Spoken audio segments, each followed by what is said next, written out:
the first time, but this one is an improved version. I did this first with university students. The first time I did a long time ago with university students, also about 4 hours, but much briefer than what you will see here. Here there's a lot of detail. There's also a lot of YouTube videos to help you understand. So many of you, if you're not familiar with some of these things, this will actually help you understand more clearly. Okay, everybody's here. Thanks, Wong. Okay, good morning, everyone. Thank you for coming to attend this training on the selection and optimization of pumps. The arrangement of this presentation is a bit unique.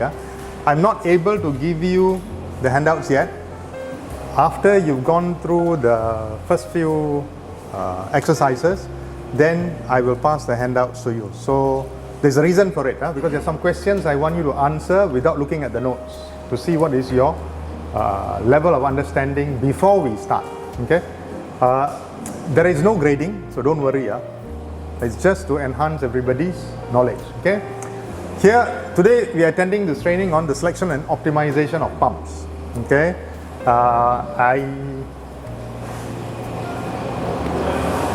I'm going to start with certain quotations. Okay, right? So the importance of human resource development cannot be overemphasized. The Chinese philosopher Guanzi said that when planning for 1 year, there's nothing better than planting grain. When planning for 10 years, there's nothing better than planting trees. And when planning for a lifetime, there's nothing better than planting men. Can anybody volunteer to explain what this means? What do you understand?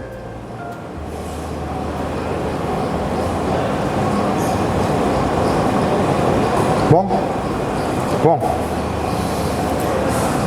What is your understanding from this quotation?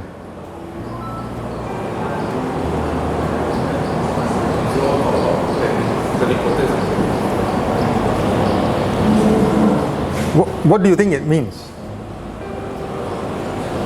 Speak louder. They can't hear you. You need to speak louder. You're not speaking to me only. Speak to everyone. Based on what I understand is the importance of planning. Of? Planning. Okay. Chin? Based on what I understand is to invest on someone. Invest in people. Okay. Yeah. Okay, so I will not put you all through a lot of stress. So you can see what he says. What he actually means is, he explained that grain is something that is planted once and you get one harvest, right? If you plant a tree, you may get harvest for a few years. Like you say, you plant an apple tree or something like that, you can get harvest for a few years. But if you train men, then they're already trained and they can also train others and develop other people as well. So investing in developing people is very important, which is why you all are here. You're actually investing in yourself to improve. Okay, some more quotations. We are now moving into a new era. It's the era where the last frontier is not space, as Star Trek would say. I don't know whether you all used to watch Star Trek or not, right? But it's going to be the mind. Last time they used to say, oh, the last frontier is going to space, right? Now things have changed. Everything is actually here now, and we've got to go inside to bring out the best in us. Here from Dr. John Hagelin, I see a future of unbounded potential, unbounded possibilities. Remember, we are using at most only 5% of the potential of the human mind. 100% human potential is a result of proper education. So imagine a world where people are using their full mental and emotional potential. We could go anywhere and we could do anything and achieve anything. Are you aware that we are only using 5% of our brain? Have you studied this anywhere in biology? You have, right? Right? So the question is to develop and use more of it. Okay? Last quotation, don't worry. Okay? This time on our glorious planet is the most exciting time in history. We are going to see and experience the impossible becoming possible in every field of human endeavor and on every subject. As we let go of all thoughts of limitation and know that we are unlimited, we will experience the limitless magnificence of humankind, expressed through sport, health, art, technology, science, AI, and every single field of creation. If you look at it, in all areas we're actually improving. Whether it's in sport, you also see them getting faster, right? The football games, athletics, in technology, all the new things are being invented, even up to having robots that can replace humans, right? So there's a lot of development that's happening, right? If we exert the mind, it all comes from here, right? Even we talk about AI, right? AI has to come from us first. We have to create it before AI can actually happen, right? Okay, we're going to have an icebreaker session. I will invite each of you to introduce yourself following this list here. So we'll start in this manner, right? Going around, so we'll start with Cliff. Good morning everyone, my name is Cliff Ryan. I have a degree in mechanical engineering from University of Malaysia. Experience, I've been working for 1 year at AI Bioenergy, which is a steam boiler fermentation plant. And I joined this session about pumps because while I studied pumps during my degree years, it's easy to forget if you don't see the application. So I'm here to brush up on my knowledge. And what I expect to learn from this course, as I said before, to learn about the different types of pumps, centrifugal, positive displacement, the application, and how to select and optimize the. Thank you. I'm Ling Hockey, qualification electrical engineer, certification steam engineer, experience Energy manager also. energy manager as well.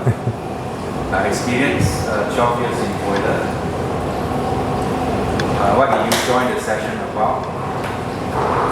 Okay, I want to learn more about pump sizing and also the usefulness of the pump in various applications. So after this course, I hope I can learn even more and to size up more pumps and improve the efficiency of every pump in my factory. Yep. Bacho. Nama saya Baco yang saya lulusan experience dalam untuk maintenance dalam 3 tahun, 3 tahun, lab dalam 15 tahun, production dalam 5 tahun. So pump adalah pasti pump lah yang sesuai tempat di refinery lah kegunaannya untuk expert dalam pump. Terus untuk belajar, untuk lebih memahami lah. Sebab kita pun kadang susah untuk memahami pump. Sekarang pun yang kita dapat masalah ialah vibration lah. Vibration yang susah betul kita mau dapat perbaiki. Thank you. Saya dari Jabatan Maintenance. Dia punya saya punya kelayakan mana SPM saja. SPM dan pengalaman di sini bekerja kurang 15 tahun. Menyertai untuk lebih mengetahui tentang pump. Okay. Jackson. My name is Nasir. I'm diploma in manufacturing technology. Experience 10 years in the FI.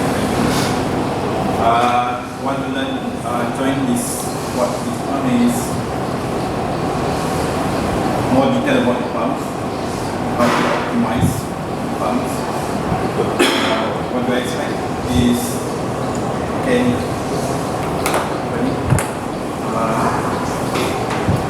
belajar dapat masukkan di dalam kita punya Kerja lah. sekarang ni lah. Jadi? My name is Eddie, qualification Bachelor of Electronics and Electronics. Certification still don't have yet.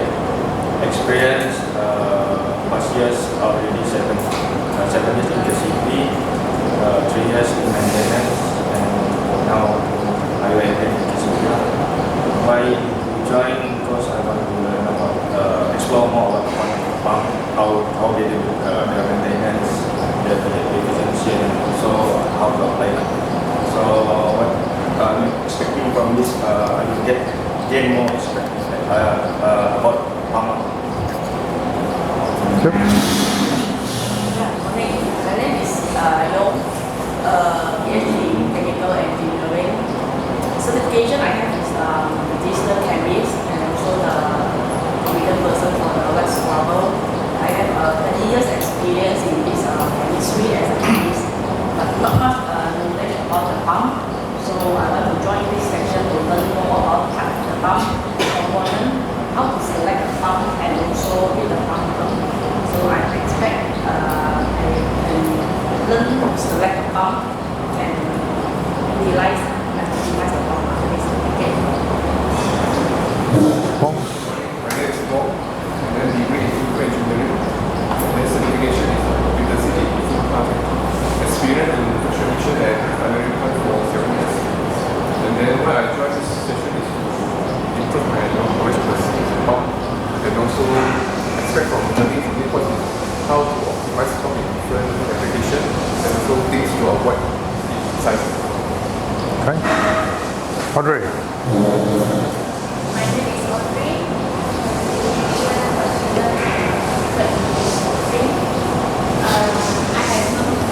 I have not much experience in this field, and that's why I joined this session because everything for me is new. I expect to learn many new things from these sessions. Therefore, I can apply and refinery. My name is Chin. I have a degree in chemical engineering and I have 3 years experience in the dry fractionation plant. And the reason why I joined this session is to learn more about pumps and to go deeper into the pump knowledge so that it will help me to optimize my pump operation. Yes. Morning, I'm Pam. I'm having a degree in mechanical engineering. I have a steam engineer grade 1. My experience is I have 5 years in kernel crushing plant, 6 years in dry fractionation plant, plant engineer. The reason I joined this section about the pump is I want to how to select suitable pump and also optimize the pump with the latest technology in this course. And I expect to learn from this course is how to design a pump, how to select the type of the pump, and also operation and maintenance of the pump. Okay. Okay, my name is Ho. I have a degree in management, certified surveyor, and about 20 years in shipment operation. I want to join the system because I have handled about 20 pumps, pump house.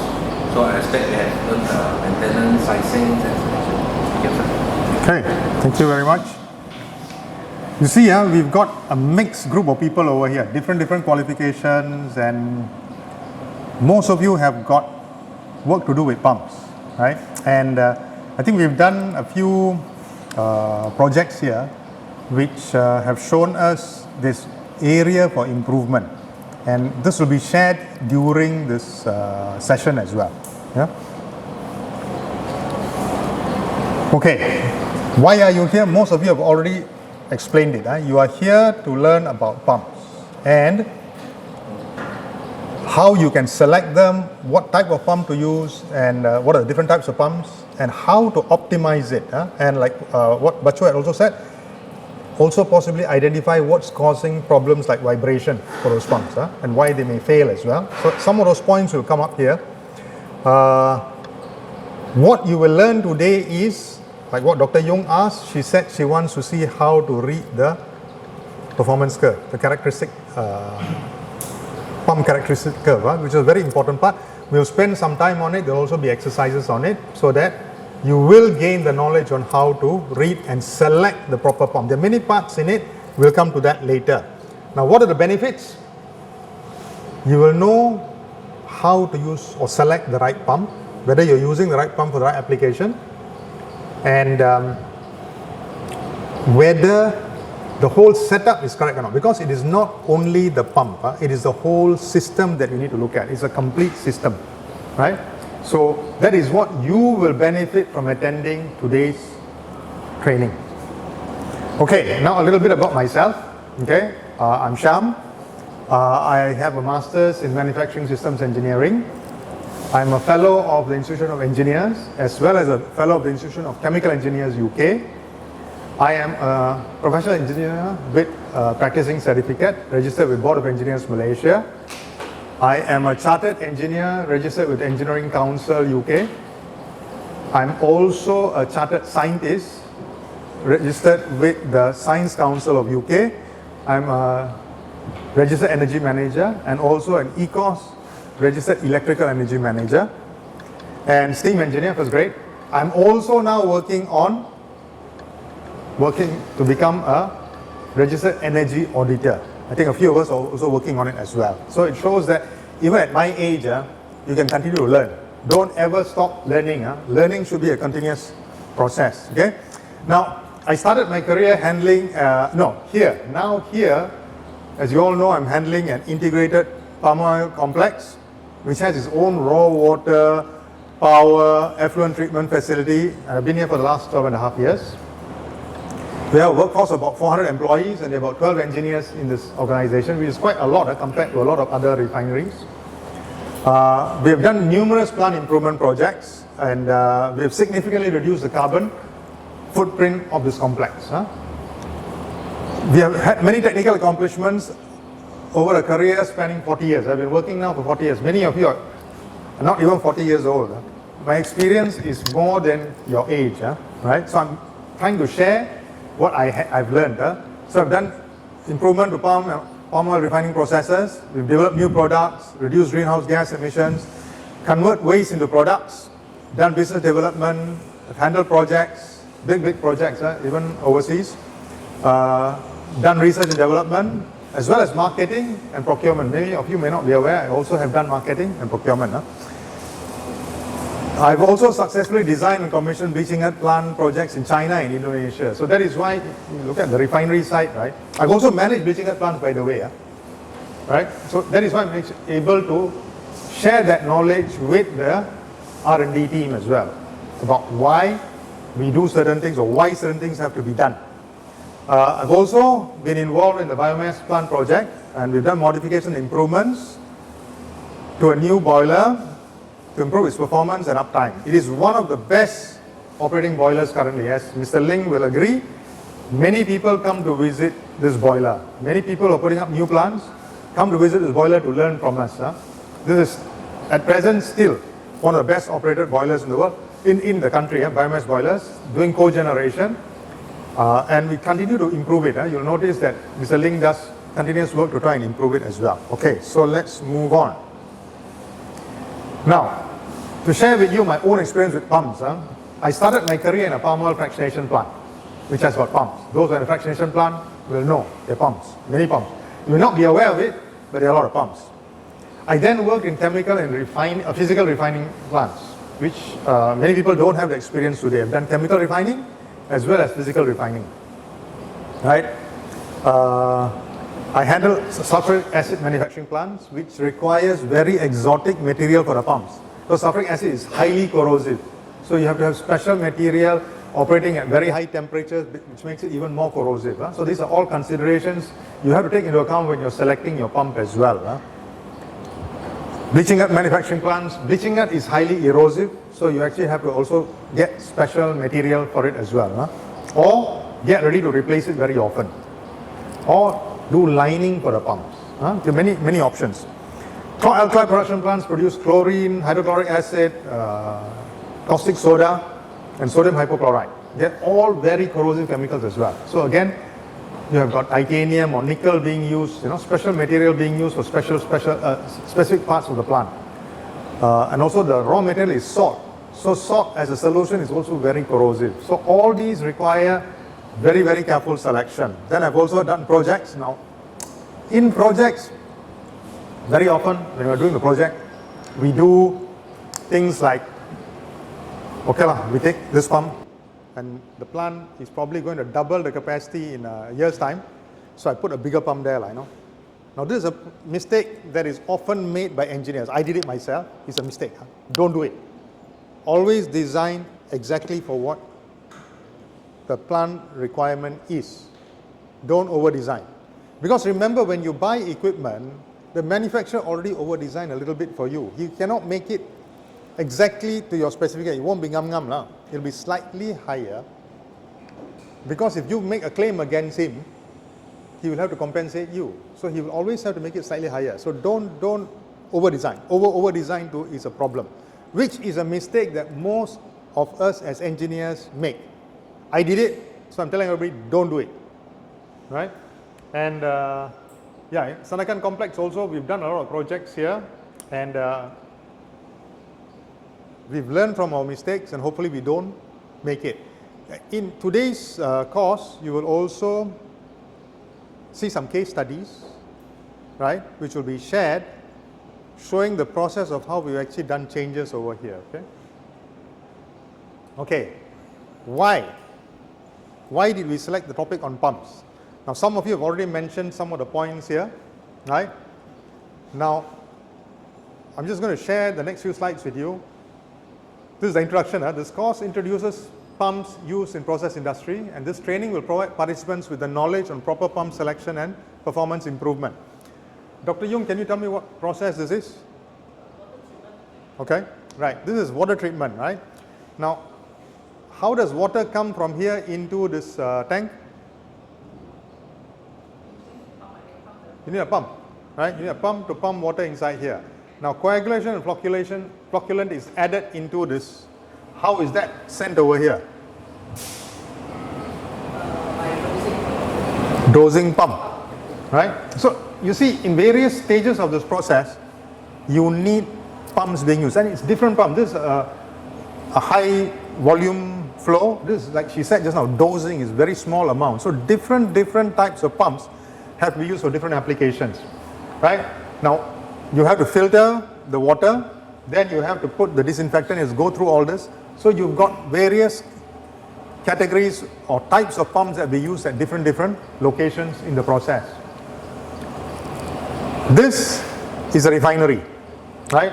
Now, when CPO arrives in our factory, it goes to a receiving station, then it is unloaded into the underground pit, right? Underground tank. How is it sent to the storage tank? That's it. Using pump, right? So, okay, let CPO arrives. We have to use a pump to transfer it to the crude palm oil tank. Then from here, we have, you remember, I think you all will know the term we use here, we call it drawback tank, right? So, this is your drawback tank here, sending the CPO through a heat recovery system to the refinery, okay? It goes to the refinery, it goes to a heat recovery system to heat up the oil, to preheat the oil suitable for the process, okay? Then you have phosphoric acid dosing. You have a dosing pump here, right? Phosphoric acid dosing. Then after that, it goes through a high shear mixer. The high shear mixer is almost like a pump as well, right? Then from here, it goes into a degumming vessel, after which it goes into the slurry tank where bleaching earth is added, and then it goes into a bleacher. In our process, we have a buffer tank, then from the buffer tank there's a pump that pumps it through the Niagara filters, again pumps, right? Then from here, you go through a dryer before it is pumped through another heat recovery system, again heat recovery or heating, and then it is fed into the deodorizing column, right? Now look, everywhere you will see this item here, right? These are all pumps, right? Even when it comes out from the deodorizer, we have Tekuku pump, right? That's a very high temperature pump which requires very special selection as well, right? So you have this pump sending through heat recovery before it goes to polishing filters and to storage, right? Or here it's showing that it's going to oleochemicals, it's going to splitters, fatty acid splitters and all that, right? We don't have that here, right? Then you've got another portion here which is fatty acid. The scrubbing system uses fatty acid, it's circulated plus also sent to storage. And again, you've got to operate at certain temperatures to make sure that it doesn't solidify and block. Or you need protection as well to prevent it doesn't, to make sure it doesn't happen. Okay, I mentioned the fractionation plant, okay? Similar, you need a pump to supply oil to your feed tank or homogenizer. after which it is then pumped into the various crystallizers, right? Now if you look at this side here, the crystallizer there's a blue jacket around it, right? This blue jacket is actually the cooling water jackets, right? So you've got various pumps to supply water. You've got hot water pump, you've got cooling down water pump, and you've got chill water pump. So you've got multiple pumps being supplying water to the fractionation process. When the cycle is over, the pump here, the slurry pump, sucks from the crystallizer into the filter press, right? And in the filter press, the liquid and solid is separated. The liquid, the olein, collected in the olein tank, right? And this is then sent to storage, or every day one batch will be sent to the washing tank, olein washing tank. It's heated and used for cleaning the clot in the filter press. So you've got different application over here. And here, once the solid is separated out, it is discharged into the stearine trough. It is melted using a pump. Sorry, it's melted using steam or hot water with circulation. Again, you have a pump, and this is also pumped to storage. So you'll see here, what I'm trying to show is in this application, in this factory, there are many areas where we have pumps, which means there's many areas where we can do proper selection and optimization of this one. You want to move so you can see. You want to move so you can see clearly. Yeah? Okay? Because I may be blocking you sometimes. Okay. Before we begin, right? Now I'm going to ask a question. We're going to do exercise first, okay? This is a very simple exercise. Okay, do the first exercise that you see on the paper. Just pass this around. Okay, the first, just the first page. Okay, after that you'll do the second one and the third one. It's basically a very simple exercise. Just take 5 minutes to do it. What I want you to do is, I want you to just draw in, right? Dah share belum? Share kat belakang. Simpan satu saja. Ha? Atau dua lah, satu-satu lah. Ha? Cukup tak? Cukup tak? Cukup? Everybody have? Got? Everybody has one? Okay, just draw at the suction here. What are the fittings and piping that you need to do? Okay, just draw it there. And then at the discharge, what are the piping and fittings that you need to put in? Okay? What do you think? There are no marks, so don't worry. By the end of this course, you will know how to do it. Okay?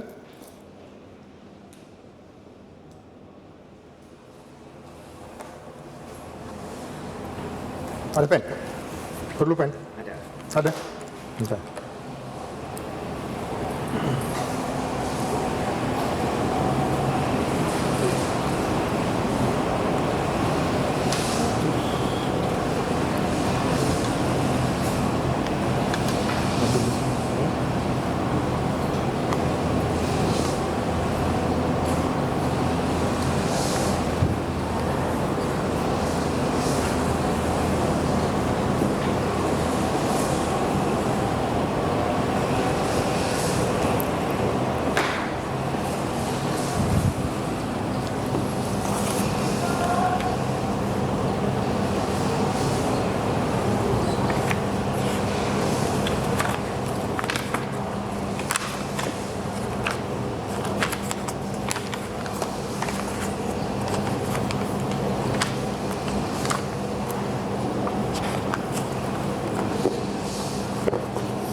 How are we doing?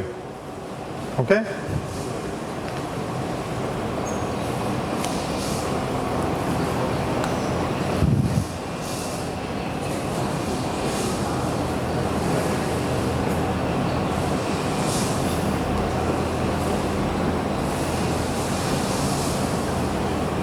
You should know, huh? I'm just trying to stress you up. Oh, you're going to copy his, is it? Don't know yet. Don't worry. Just put anything in, because we will be continuing with this exercise later. Don't worry. Just draw something in. There's a separate sheet. Don't open the second sheet yet. Huh? Just don't open the second sheet. Oh, you did on the second sheet. Yeah. Okay, 1 more minute. 1 more minute.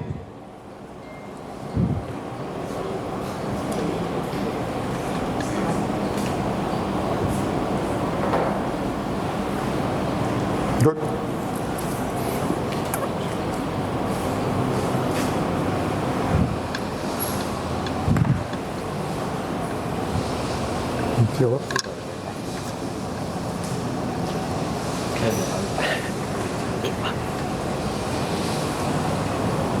Hey, you didn't introduce yourself just now, huh?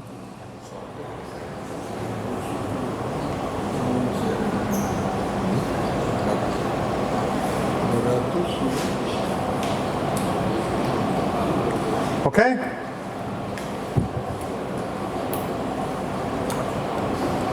We good? Okay, I want everyone to, you put it on here, is it? Yeah. He did a better job than mine. Huh? Very good. Very good. Well done. Give yourself a B. Yeah? Just put the word, the letter B at the bottom right hand corner.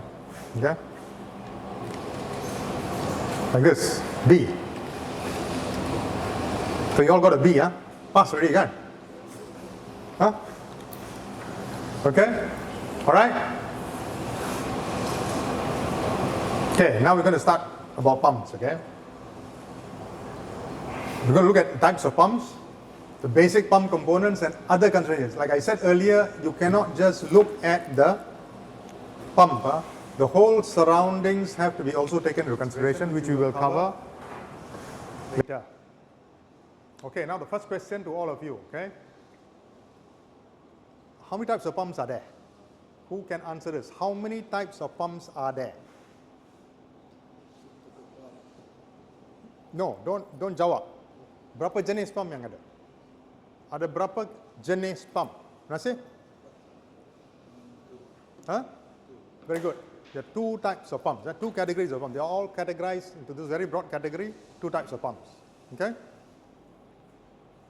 What are they? Okay, you? Lagi satu? Centrifugal pump. Okay, very good. So you've got positive displacement pumps and centrifugal pumps. There's 2 categories of pumps. Okay, all pumps can actually be divided into these 2 broad classifications. Right? Now we're going to look at them part by part. Okay, this is our program for today. Okay, registration was at 8:15. The introduction is going on now, right? Then we will begin the positive displacement pumps. We are ahead of time. We have a tea break. Then we will look at centrifugal pumps, and this is where Dr. Young was saying she wants to see about the characteristic curve of the pumps. Then we will look at the pumping system. We will review what we have learned, and then we will look at certain case studies, and also we will continue the exercise before we have lunch. Okay.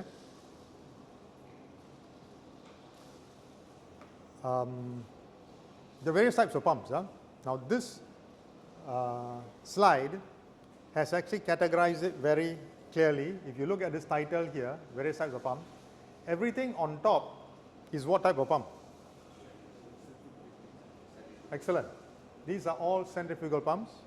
The ones below are positive displacement pumps. There are different types and different operating mechanism. They all don't operate in the same way. This positive displacement pumps. This is a diaphragm pump. This is a gear pump. There are 2 types of gear pumps: external gear and internal gear. This is a pump. Progressive gear pumps. Yeah. Okay. Helical screw. Right. This is a. Anybody? What type of pump is this? Lobe. Very good. Lobe pump. What is this? This is a reciprocating pump. This is a piston pump. This is a plunger pump. Okay. This is how they look like. Now you'll notice I put all these here, right? This is called what type of pump? Centrifugal, but what type of pump specifically? It's called an end suction because the suction is at one end. This is called a inline pump. Okay, centrifugal. This is an inline already installed in application.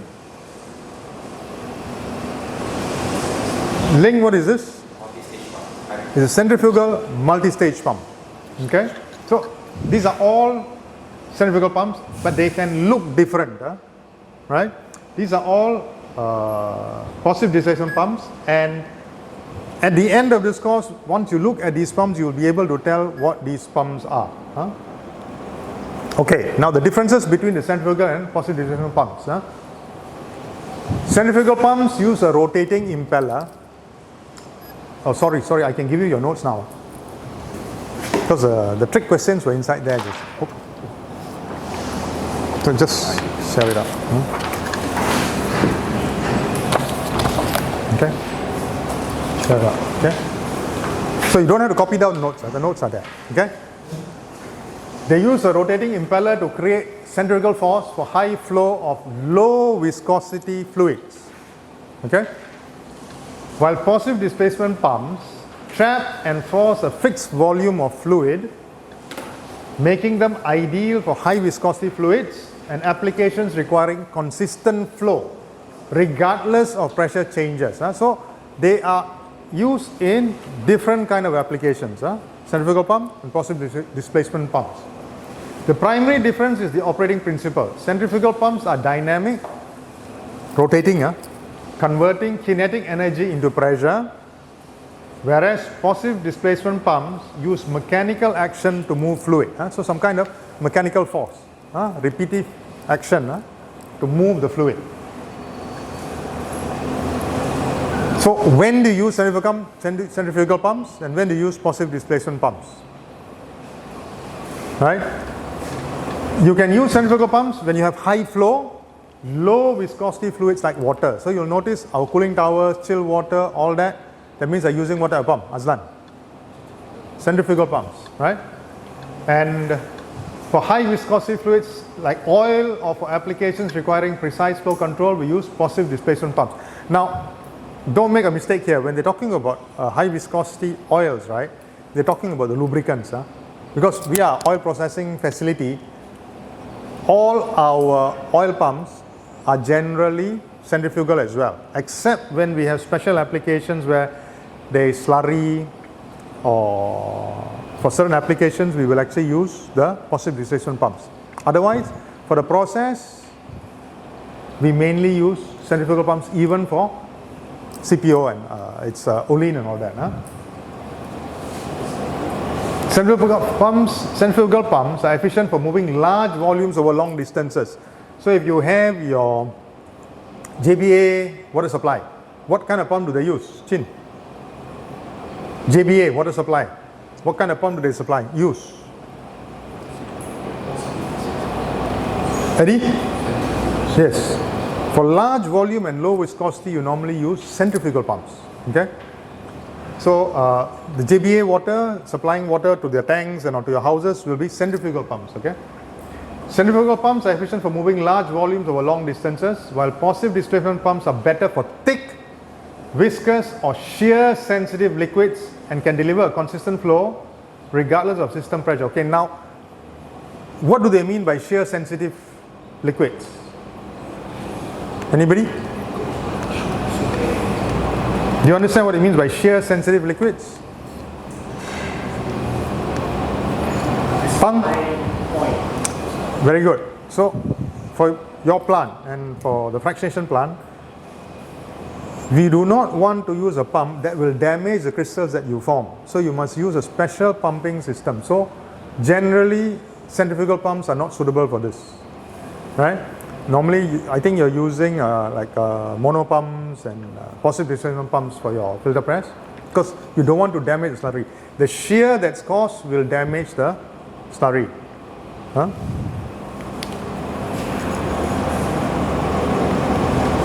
Okay. You're going to see a short video on the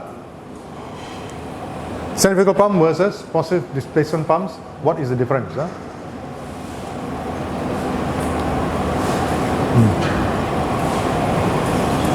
the most demanding jobs in the world, fluid movement.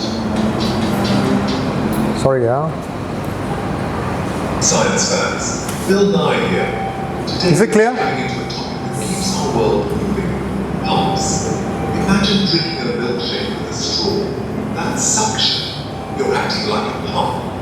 Pumps move fluids, liquids or gases from one place to another, powering everything from your kitchen tap to firefighting hoses. Without pumps, cities would run dry, cars wouldn't run, and factories would stop. Most pumps fall into two main families: centrifugal pumps and positive displacement pumps. Centrifugal pumps spin fluid to move it. Positive displacement pumps trap and push to set out. Understanding these two types is the first step to becoming a pump expert. Let's get pumped up and explore how these unsung heroes work.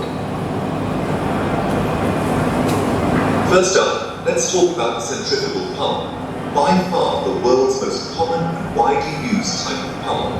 You'll find these in countless industries, from water treatment plants to factories, and even in your own home. Imagine spinning a bucket of water around in a big circle. The water pushes outward against the sides. That's centrifugal force in action. And it's the same principle that makes these pumps so effective at moving liquids. At the heart of every centrifugal pump is the impeller, a set of curved blades that spins at high speed, creating a powerful swirling motion. Fluid enters right at the center of the spinning impeller, gets flung outward by the force, and then exits the pump at a much higher speed than it entered. The pump's specially shaped casing then slows down the fluid, converting that speed into pressure, so the liquid is ready to travel long distances through pipes. Centrifugal pumps are known for delivering a smooth, continuous flow.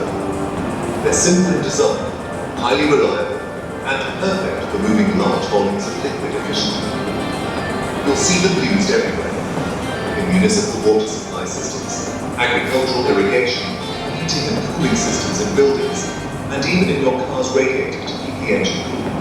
However, centrifugal pumps aren't the best choice for pumping thick, sticky fluids or when you need extremely high pressures.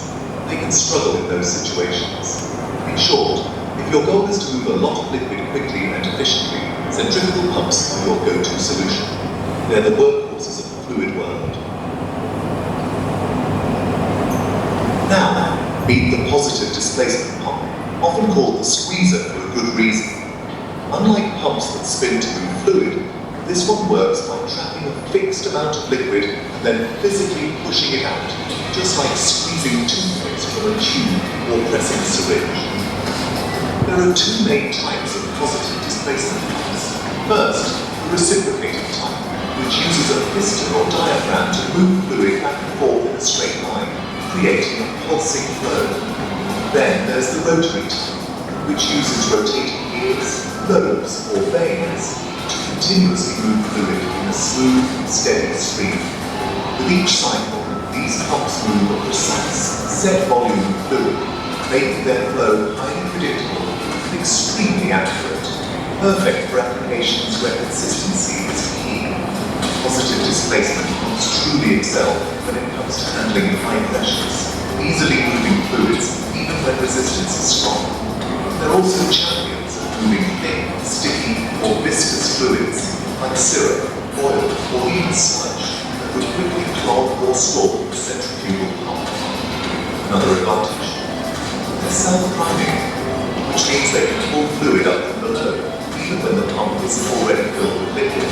Self-priming, Hard work in oil refineries, food processing factories, industrial pressure washers, and hydraulic systems.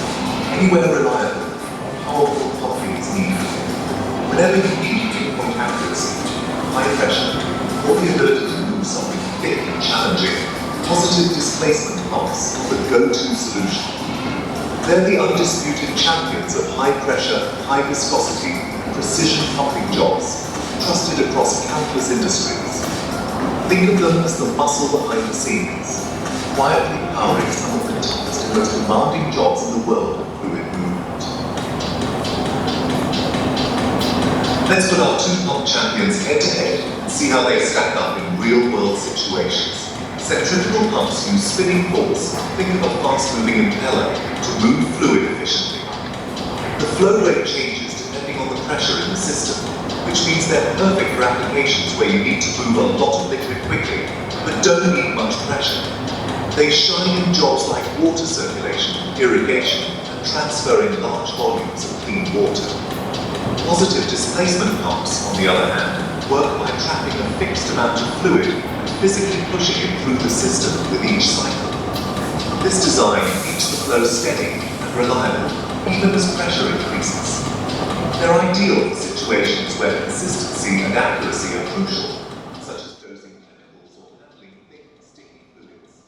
Centrifugal pumps are best with thick, easy-flowing liquids and always need to be filled or primed before you start them up. If they run dry, they can get damaged. PD pumps, however, can handle thick, viscous fluids with ease and are often self-priming, making them more versatile for challenging jobs.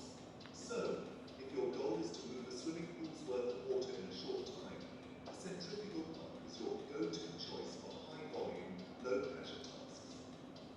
But if you need to inject a precise amount of chemical or move something thick like syrup or oil, a positive displacement pump is the clear winner. Centrifugal pumps are all about smooth, high-volume flow at lower pressures.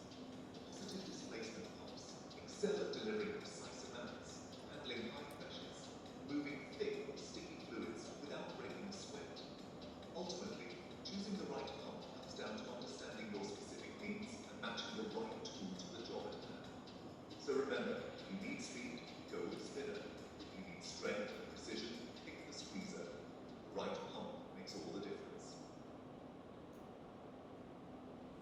Let's spot these pumps in action. Pool pumps, fountains, and sump pumps all use centrifugal pumps to move lots of water with ease. At the gas station, positive displacement pump delivers every drop of fuel with precision. Accuracy. Soap dispensers, tiny PD pumps in action. Hydraulic excavators rely on PD pumps for powerful controlled movement. Centrifugal pumps handle the big, continuous jobs. PD pumps take on the precise, high-pressure tasks. Next time you see water flowing or a machine moving, think about the pump behind it. Pumps are everywhere, once you know what to look for. So, how do you pick the right pump? Start with the fluid thin and watery. Centrifugal is your friend. Thick or sticky? Need precision or high pressure? PD. Centrifugal pumps are cost-effective for big, low-pressure jobs.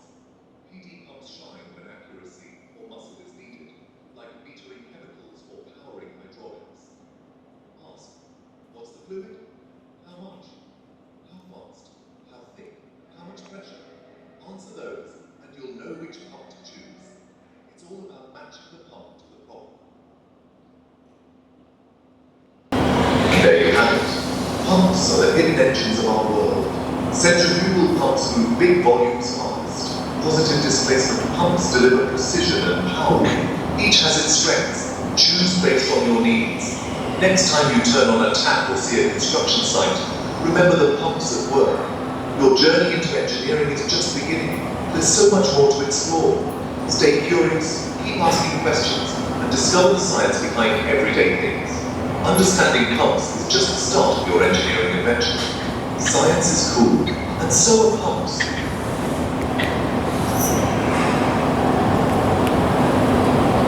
Okay, those are general rules.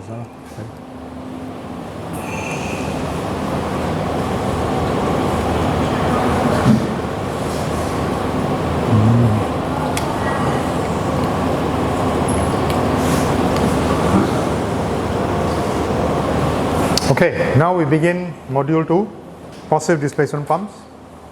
Just now you already mentioned, right? There are typically, how many types of positive displacement pumps? 2 types. What are they? The reciprocating and Right, we've got 2 types of positive displacement pumps, right?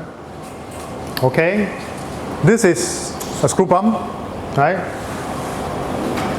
The oil comes in, or the liquid comes in from here, right? And you have one shaft that is the driving shaft. The other one is called an idler or just follows. And the screws are made so that they mesh together. And the gap between the screws is where the liquid is actually transported. And this is the exit. So the oil comes out on the center in this example. Okay, there are many different designs.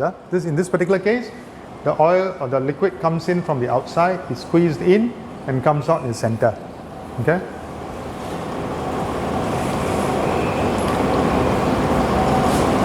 Okay, this is a short video showing you operation of the screw pump. Hi, I'm Johannes Meyer. I work for Overduco as a trainer and a consultant. In this video, we're going to talk about. He sounds a lot like in my hands, I have a typical screw pump, and you can see here in the center we got 3 screws, also called spindles, and here in my hand I also have the spindles that are inside. You can see very nicely the shape of it. But how does it work? We're going to look at an animation. In this animation, I'm going to tell you how it actually works, how it functions. Here we see the animation. In this animation, we see the pump housing, which is the casing around, and we also see the movement of the spindles. There's one spindle connected to the motor, and this spindle is moving the second spindle. So this is actually metal to metal, because it's like a gear, it's moving the other one. So here it's very important that the liquid is also lubricating the spindle. Otherwise, if we have metal on metal, we would get probably pitting and a lot of wear, and that's not good for the pump. In this case, we also see that we have fluid in it, and this fluid is moving to the cavities that are open and being moved to the center on both sides. We have 2 inlet ports on this particular pump, and it's moving on the left side.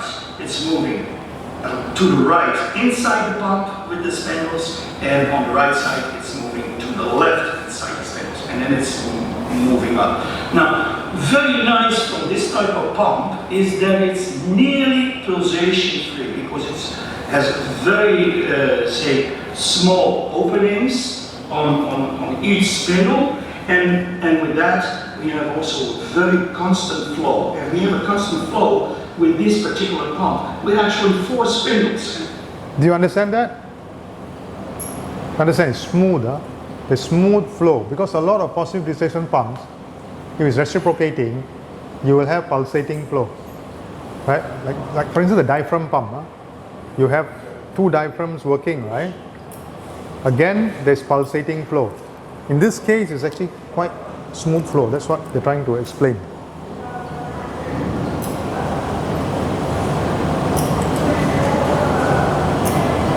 That makes it really a nice, say, transfer, and it is a positive displacement. So take a look at this for a second, and you see it's moving very nice inside, goes to the center, goes up to the outlet, and that is how the screw pump is working. So now you have seen how the screw pump, what the screw pump looks like, and how it works. Let's talk about an application. And now, of course, if we look at the screw pump, we must think, what would be the best application? Of course, if we have a screw pump where we have metal to metal, because there are many different types, but let's take this one as an example that we just showed. We need a lubricating fluid. So take, for example, the fuel supply of a large cruise ship. The fuel is lubricating, and we also need to have constant flow to the engine. So what would be better? A pulsating or a non-pulsating? Of course, a non-pulsating, a very steady flow. And that is the screw pump. So with this, we can very nicely feed the engine with the right amount. Now, we also have to know that this pump can do very high volumes, and also very high pressures. So this is excellent dosing in, for example, the fuel system of the cruise ship. Now, but be aware, if you have a screw pump where you have metal to metal, and as I already said, you need a lubricating fluid, then don't use water, because water is not lubricating at all. You can destroy a pump then within seconds. So be very careful where you use it. Now we have learned everything about the screw pump, a lot actually. We see what it looks like, we see how it works, we know the applications, and with that, if you have any questions remaining, please leave your comment below. And don't forget, subscribe.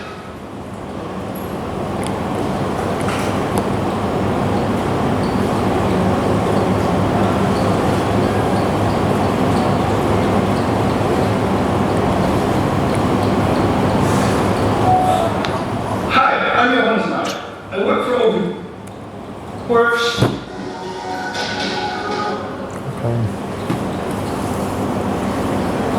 Sorry, technical glitch. Okay, next. Diaphragm pump. I think here, many of you have already seen our diaphragm pumps. We use it for many applications. Normally, there's oil spillage and all that, I guess, to try and recover oil.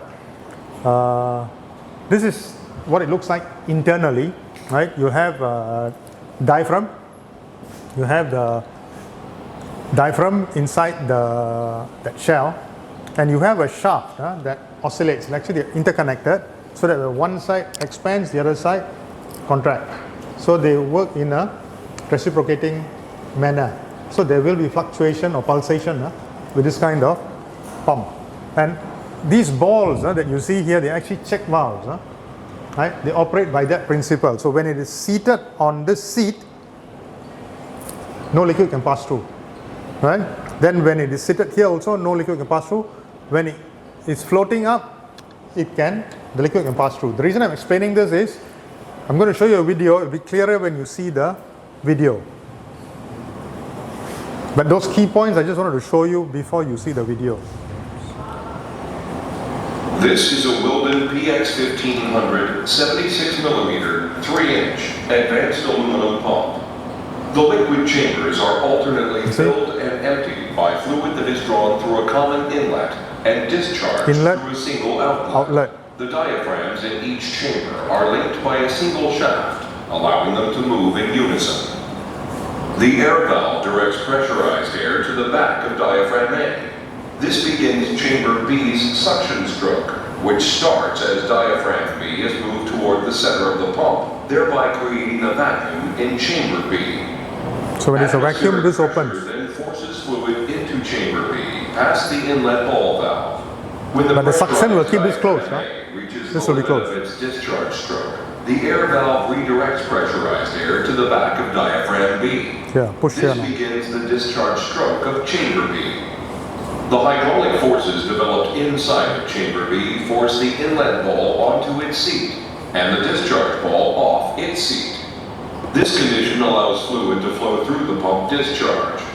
The same process occurs in the opposite chamber, constituting one full cycle. The pump will continue to run until inlet air supply is interrupted or discharge pressure rises to equal that of the air inlet pressure.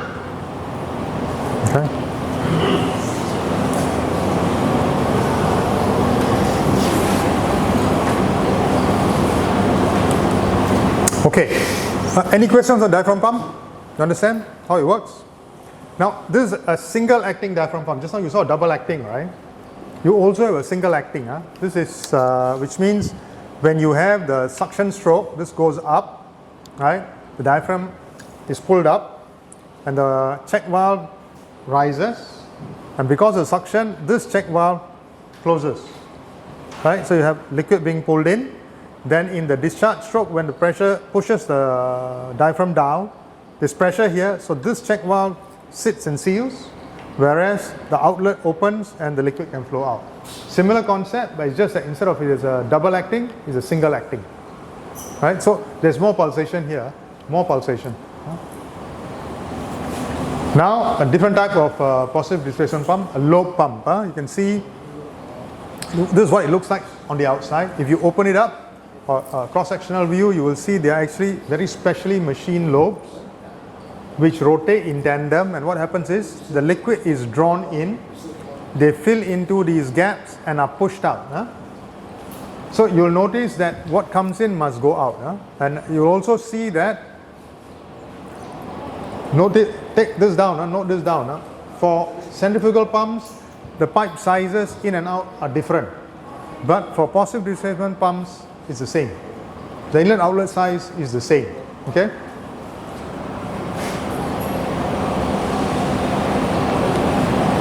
This is what an exploded view of the lobe pump looks like. It's not as simple as what you saw just now. If you look at the profile of the lobes, right, it's not that simple.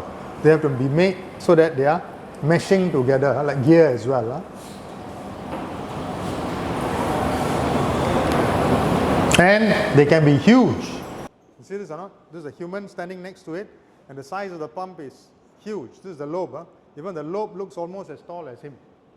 Right? This is a screw pump also, you can see again, very huge pump being used in industry. I think we're also getting there with your pump, also quite a huge pump already. Okay, now we look at reciprocating pumps. There's a short video here that explains, it's a bit very simple sounding, but please bear with it.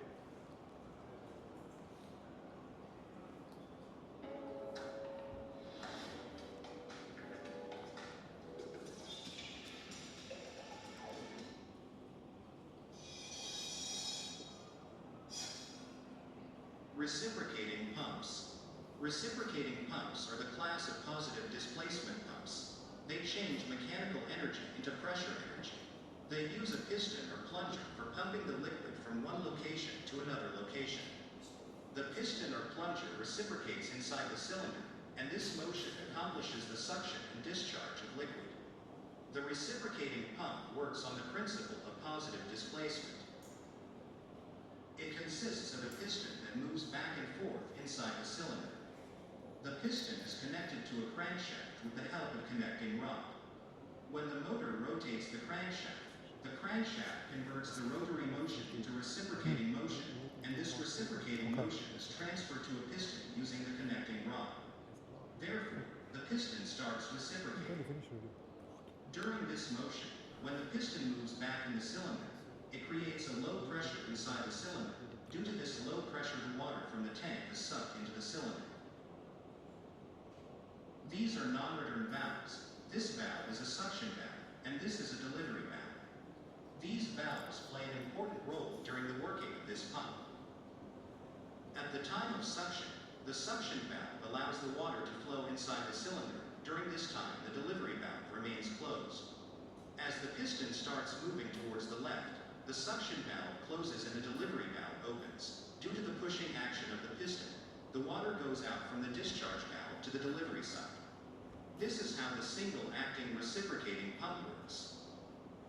But with this type of pump, there is a drawback. That is, single-acting pumps discharge on either the forward or return stroke of the piston or plunger. Every cycle of the pump displaces only one volume of liquid. As you can see during the suction process, there is no delivery of liquid at the discharge side. To get discharge during both strokes, we use a double-acting reciprocating pump. This is the design of a double-acting reciprocating pump. The driving mechanism of this pump is also the same as a single-acting pump. The only difference is in the design of the cylinder. In this pump, the cylinder is divided into two chambers, and the piston moves back and forth inside the cylinder. As the piston moves forward, the discharge valve opens and the liquid is discharged from the forward chamber into the discharge line.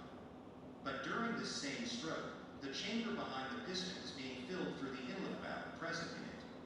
And when the piston moves backward, the discharge valve present in this chamber opens and the liquid is discharged from the behind chamber into the discharge line. But during this same stroke, The inlet valve present in the left chamber opens, and the liquid gets filled in the left chamber. This is how a double-acting reciprocating pump gives discharge during both strokes. This is how the single and the double-acting reciprocating pump works. I hope you have understood how a single-acting and a double-acting reciprocating pump works. If you want to learn more from my channel, click on the subscribe button and turn on the notifications so that you continue getting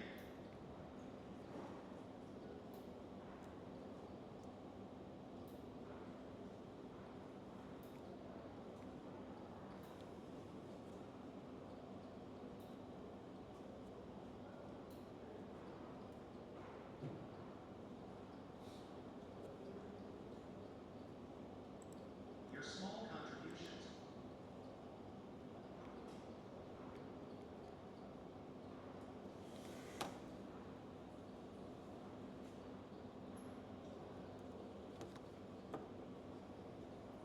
Okay, vacuum pumps. There are several types of vacuum pumps. We'll look at two specific types in the next two videos.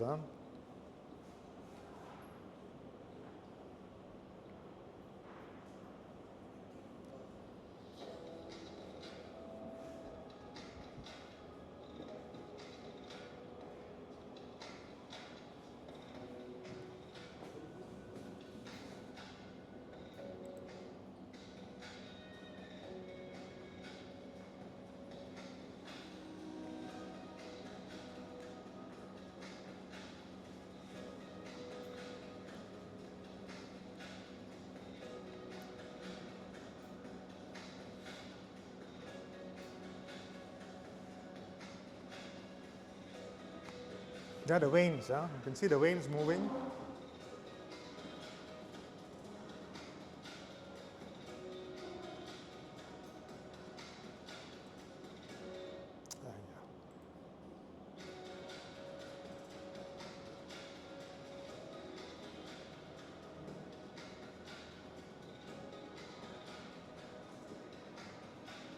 This actually move. The vanes actually are thrown out because of centrifugal forces. So they seal. Then you see also it's a bigger chamber here. It becomes smaller over here where it leaves.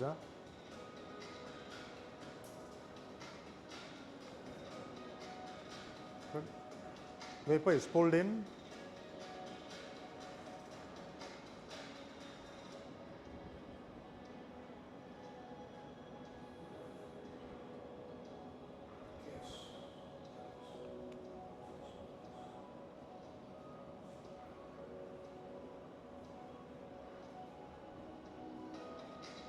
So it becomes smaller, then it's pushed out here.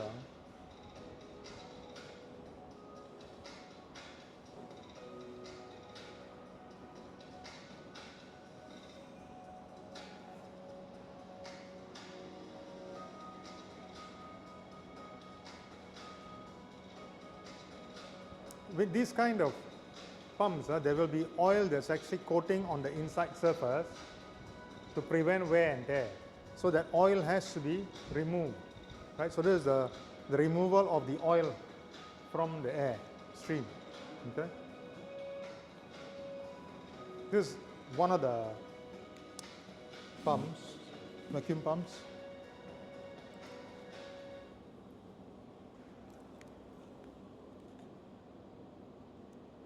This is another type,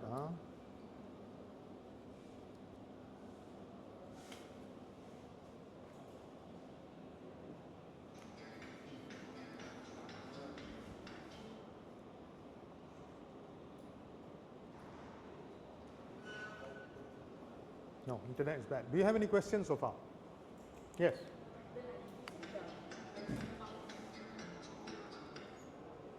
Yeah? Yeah, when I using the vacuum pump in the lab to do the deodorization, I always notice the oil like bubbling out. So is it considered normal or abnormal? Oil is bubbling out from your... No, from the, I think it's the lubricant oil from the another pot. From the pump? Yeah, from the pump. The oil pump. This is one of the problems. Not the vacuum pump. You're talking the vacuum pump? Yes, the vacuum pump. And then oil is bubbling out from the vacuum pump. Yep. Probably your oil level is too high. Too high, yes. Yeah. Huh?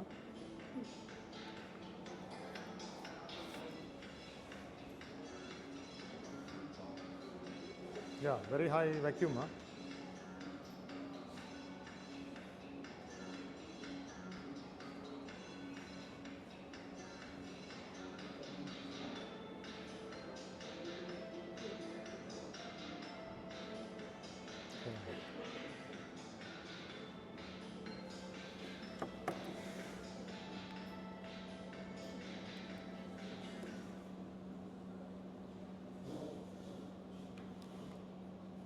Okay, this is the last one for the positive displacement pump, is the helical screw pump, or the positive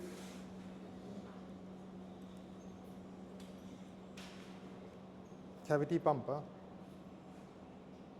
It only shows a small section, which is the rotor and stator part, the movement, and shows how it actually moves liquid through the pump.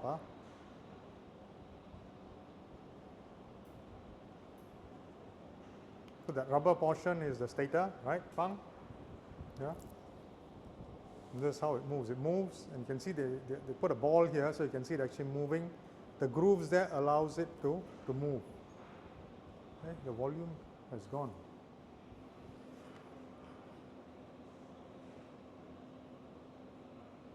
Okay. So you can choose different type of configuration to get different capacity for your pumps. Okay.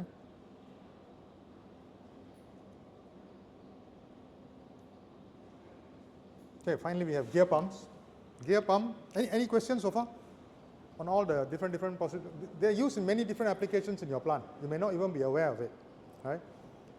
Okay, gear pumps, if you look at this, right, you can see this is the inlet. You see the inlet here, and then you'll see a small amount of oil actually following the spaces between the gear and the wall. You see over here, see the oil start to fill up more of the spaces. So as it rotates, it pulls more, so a metered amount. That's why a fixed amount of oil comes out and is delivered out. So inlet to outlet. Now this is how it looks like. So if you look at the green fluid, right, it's carried by the gaps to the outlet. So normally it's one of these gears are driven, the other one is following. It's called an idler. It just follows. Where do you think this is used in your plant?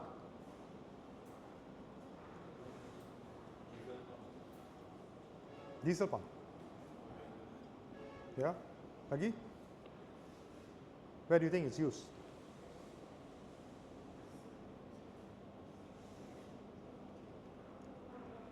What type of pump is used for the hydraulics for your filter press?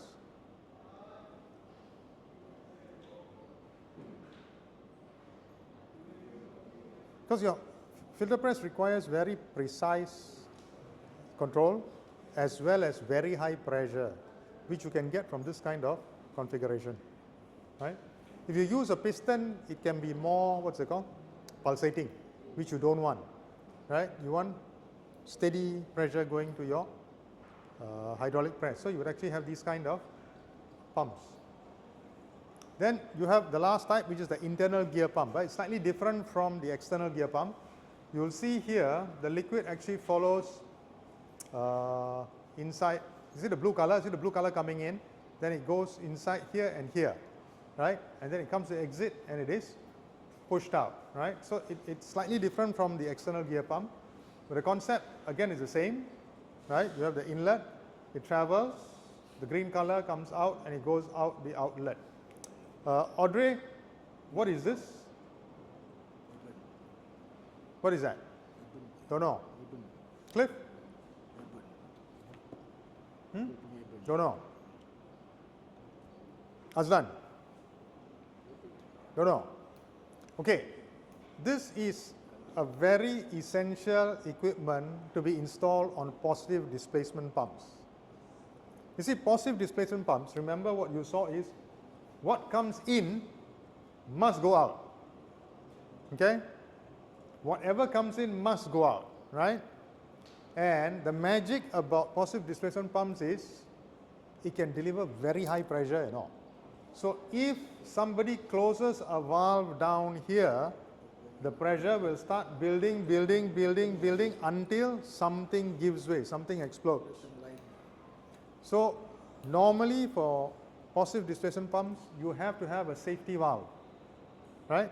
And either the safety valve goes from the discharge back to the suction, or in some cases from the discharge to the storage tank. Depends, right? If you're dealing with something that is very heat sensitive, then you will send it back to the storage tank. Because remember, if the safety valve closes and this recirculates inside here, you'll start getting hotter and hotter and hotter, right? So in some cases, it is not circulated here, but it is sent back to storage tank. But this is an essential fitting for all positive displacement pumps because of the very high pressures that can be developed. Of course, with diaphragm pump, I know, Ho was looking at me. Do we use safety valve with diaphragm pumps? No. Why do we not use safety valve with diaphragm pump? Any ideas?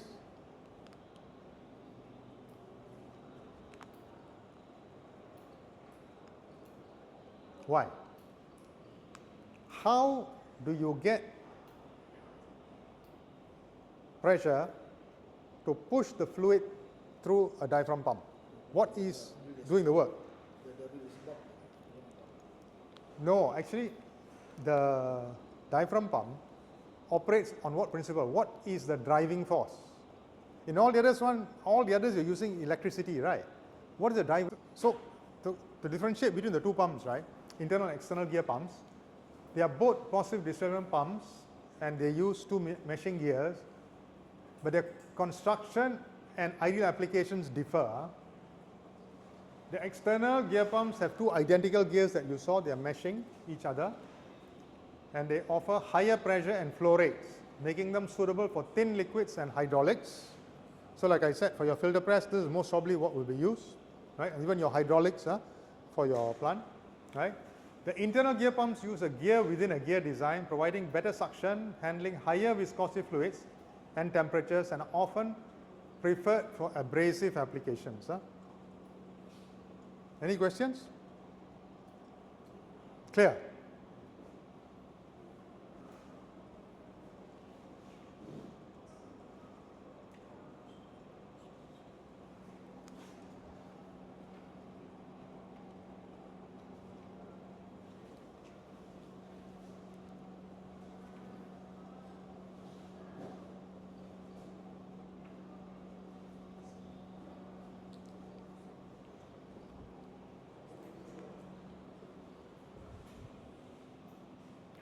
Why did I lose my volume?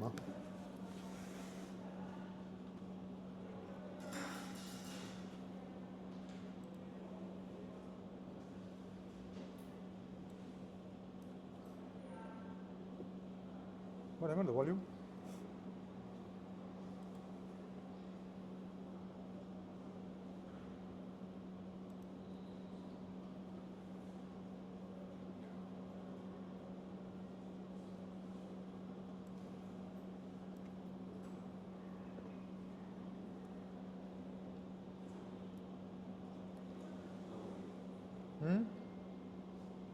Okay, we'll skip that. Can come back to that later. Okay, we finished the first section on positive displacement pumps. I'll come back to this video maybe towards the end of the presentation. Right now, we're going to have another icebreaker here. Now you've seen that presentation already, right?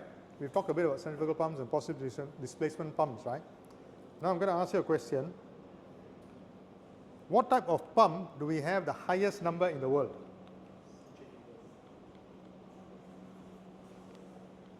Anybody? What type of pump do we have the highest number in the world? Okay.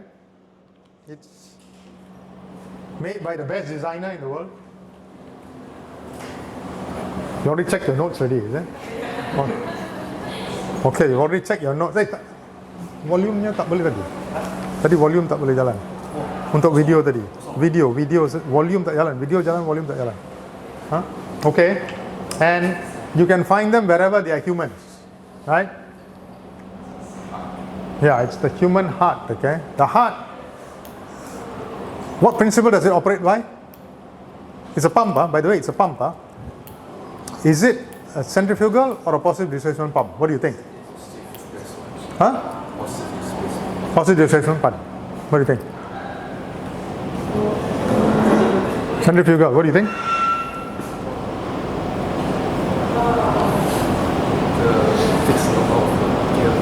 Gear. How about you? Don't know. PD pump? PD pump, Mazlan? Positive, what's it? PD. Betul? Hah? Apa jenis pump? Huh? Diaphragm pump. Bluetooth mode. The Bluetooth is connected. Okay. This is actually a positive displacement pump. If you okay, there's some parts here you must see. When we have this blue color, right? This blue color is deoxygenated blood. That means the blood has gone to your body, right? Already given oxygen to all the parts of the body. This is coming back to the heart. Then it's pumped to the lungs, okay? From the lungs, it gets back oxygen. It comes back to the heart, and then it's pumped to the rest of the body, okay? Now you also have something over here, a node here, right? Which, do you know that the heart has got electric circuit? Are you aware? You're aware. Very good. Are you aware? You are. Do you know the heart has got electric circuit? Don't know. Have any of you used, this Ogawa, all those gadgets, right? Where you put the sticker onto your hand, then you switch the button, your hand will start moving. Actually, your muscles operate because of electrical impulse. Electrical signal goes to the muscle to tell it extend and retract. What's the word for it? Not retract, extend and contract. Yeah, extend and contract, right? So these signals go from this node over here to the various muscles so that they work in sync. It has to be synchronized, You cannot have them operating at different times. And then what you have over here, you see these devices here? You know what this is? They're valves. Yeah, they're valves. They operate like check valves. They are either bicuspid or tricuspid. That means they are either dua or tiga. Okay? To operate, to prevent leakage in the heart. So sometimes when this is leaking, macam orang tua macam saya kan, then have to go and repair lah. Okay? So the heart has two sides. It's separated by an inner wall called the septum. And the right side of the heart pumps blood to the lungs to pick up oxygen. Then oxygen-rich blood returns from the lungs to the left side of the heart. And the left side pumps it to the body. Okay? Okay? And the heart has 4 chambers and 4 valves. And it's connected to various blood vessels. Veins are the blood vessels that carry blood from the body to the heart. And arteries, are the blood vessels that carry blood away from the heart to the body. Okay? So the heart, in its simplest form, is a pump. Okay? And is made up of muscle tissue. And like all pumps, the heart requires a source of energy in order to function. The heart's pumping energy comes from electrical conduction system. Surprising, right? Inside your heart got electrical conduction system. Normally no, right? But sometimes people have to put pacekeeper and all that, right? If there are problems, right? When you go to the emergency room and somebody terbaring and their heart has stopped, it's because something happened to that node. That's why you see them having to put that device to kick-start it again, to see whether they can shock it to start back again, to keep giving the signals to contract and extend the muscles. Okay. So you have the stimulus sent by the sinus node, which is a small mass of specialized tissue located in the right atrium of the heart. So it's supposed to give signals 60 to 100 times an hour, depending on the individual. Okay. And it flows through. It has got its pathway to flow through because it has got to go to the various muscles. Because those muscles got to either extend or contract, extend, contract, extend, contract. And it has to work in synchronous, so that the left side and the right side are opening and closing at the right time. Okay. Okay. So this is example. You can see it here. Okay. Right. So you've got blood flowing. The blue color again is deoxygenated blood. I think the next video is better. You see the deoxygenated blood comes in. This is the valve I told you. Comes in the chamber, then is pumped out, goes to the lungs. Then from the lungs it comes back, and then is sent back all over the body. Okay. So if you look at the principle, right? Is it a centrifugal pump? No, right? It's a positive. It's almost like a reciprocating positive. Each side, one side operates at a time, right? It's a positive displacement pump that you see operating over here. Okay. Okay. It is time for a break. Okay. So we'll take a 15-minute break. Okay. And then resume with the section on centrifugal pumps. Pump air boleh pump kepada ketinggian 140 meter. Kalau sinilah 140 meter. That is the meaning. That's the meaning. Now, for engineering purpose, how do I convert that to bar? Cliff? So roughly, very good, sudah apal sudah. Roughly 10 meters. 10 meter is roughly equal to 1 bar. Okay, so nak tahu berapa bar? Ini 140 ialah berapa bar? Chin? 140 meter is how many bar? Correct. 14 meter. Okay. Now, this is only one part. This is just the y-axis here, which is the head or meter, which shows what height the pump can pump to or what pressure the pump can deliver. Okay. What is on the x-axis, Cliff? Flow rate. Capacity. Again, careful, the unit can vary. It can be meter cube per hour, it can be liter per second, it can be gallon per minute. The Americans like to use their old system now. They use kaki and gallon per minute and all that. Okay? Whereas the rest of the world have gone metric, right? Okay, so you always got to be careful what unit is used, okay? Okay, now, this is common for all the graphs here. There are multiple graphs here for the pump performance curve. I've only shown you these two, right? The capacity runs the same for the whole page. Okay, you will see it in one of the case studies later. Okay, now what are these curves here? You see all these curves coming down here? Chin, what are these curves? I told you, you hold your phone, I'll call you. What is this curve?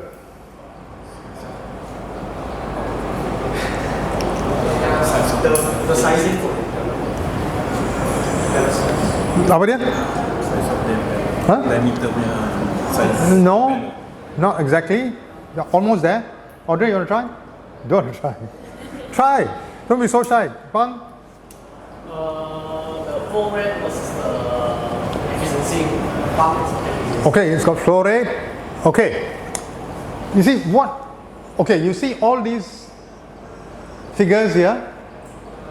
All that refers to diameter. You see, they've got the 255, then beside it, they tulis ini kan. That means diameter. Okay, that's the diameter of the impeller. Maksudnya dalam pump ni, in this pump, you boleh pasang impeller 255 diameter sampai 329. Yang paling besar yang boleh masuk muat dalam pump ni ialah daripada manufacturer ini saja, from this manufacturer, is until 329 mm. Unit pun kena jaga mm diameter. Okay, so the relationship, this curve is the what Pang said, flow rate versus pressure relationship for that pump, for that impeller. Masing-masing ni ialah untuk satu impeller. Okay, okay, faham tak? Ada soalan ke tidak? Sebelum saya tanya soalan. Any questions? All clear? Clear? Easy, Too easy. Dr. Yung? No. No, I just wonder why there is a dotted line. Dotted line. Okay. Very good question. Very good. You observe that. Okay. Now, let's say when I do my design, I want my pump to operate somewhere here, say 125 and 120. Okay? So I got to tell the manufacturer, hey, it is not your typical impeller diameter. So can you trim the impeller from this down to this?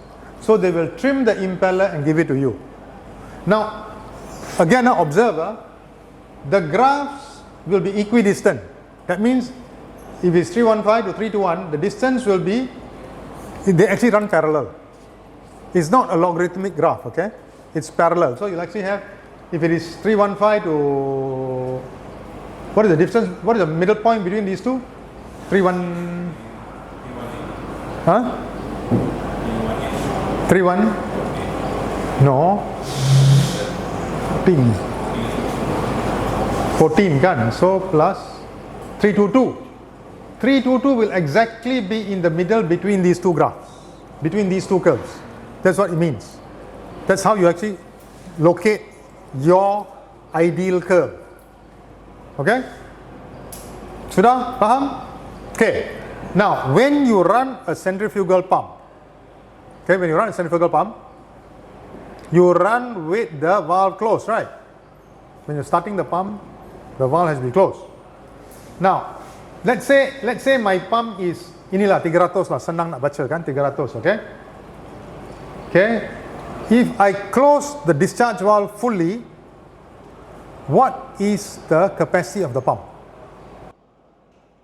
Eddie, if I close the discharge valve fully for this pump, okay, let's say this is my pump, 300, what will be the flow rate of the pump? Sorry? No. See, this is the curve. Understand one thing, the pump will only operate according to its curve at all times. Of course, selagi impeller tak rosak lah. Okay? But otherwise, it will always follow this very closely. Okay? If your pressure of your system goes up, the flow rate, what happens? If the pressure goes up, what happens to the flow rate? What happens? Reduces, right? If your flow rate increases, what does it mean? If your flow rate increases, like Wong, you did your project, you're able to increase the flow rate, right? What did you do to increase the flow rate?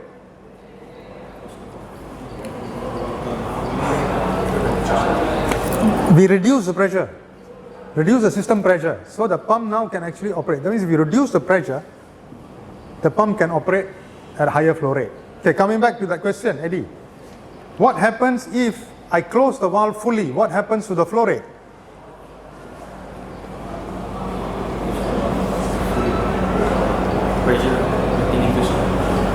No, the flow rate. What happens to the flow rate if I close the discharge valve fully? The flow getting higher. No. Dr. Yung? Almost zero. Yeah. See, this is, remember, this is the curve. This is flow rate, this is pressure. If I close the valve fully, the pressure is maximum. Discharge pressure is maximum. Itu yang paling tinggi yang boleh pump tu buat. Pada masa tu flow rate tu akan kosong. Okay, now, as I slowly open the valve, right? Slowly open the valve, the pressure reduces, right? As the pressure reduces, the flow will start increasing, and it will follow this graph. It follows exactly that curve. That is how to read this curve. Pump chart. Okay? Now, let's say I have, okay, we go back to 300, okay? Let's say 300 and 100 is my, what's it called? My pump, okay? How many kilowatt motor do I need to use? See, okay, the bottom here is power and capacity, right? This is power and capacity, okay? Alright? Now, if I am at the same pump here, 300, down to a 100 flow rate, what kilowatt motor do I need? Apa? Okay. Okay, show me how you did it. Show me how you did. Tunjukkan saya macam mana kamu buat. Mana dia? 60. Okay. You all get it? Yes? Anybody else want to try? Ling? So let's say you are choosing a 300 mm impeller size and you want the flow rate to be 100. So you look into this curve and you pull this down here, and also looking back at the 300 mm size, which is lower. here. Yeah. Okay. So you pull this to the end here. 50. So you know you need a 50 kilowatt motor size. Faham tak? Everybody got it or not? Huh? Wong? Yes. Clear? Do I need to want to repeat? Okay, I repeat it, right? You see, if it is a 300 mm impeller diameter, you must read the 300 mm impeller power curve at the bottom, corresponding. Okay? So the 300, and you say we're going to run at 100, right? Sepatutnya kita ambil pembaris dan pen, tandakan. Okay, you tandakan.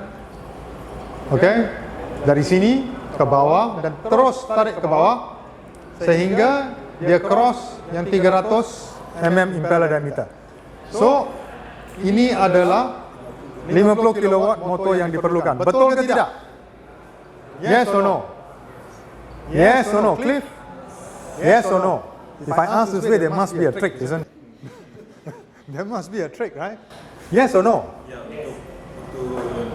This is the shaft power.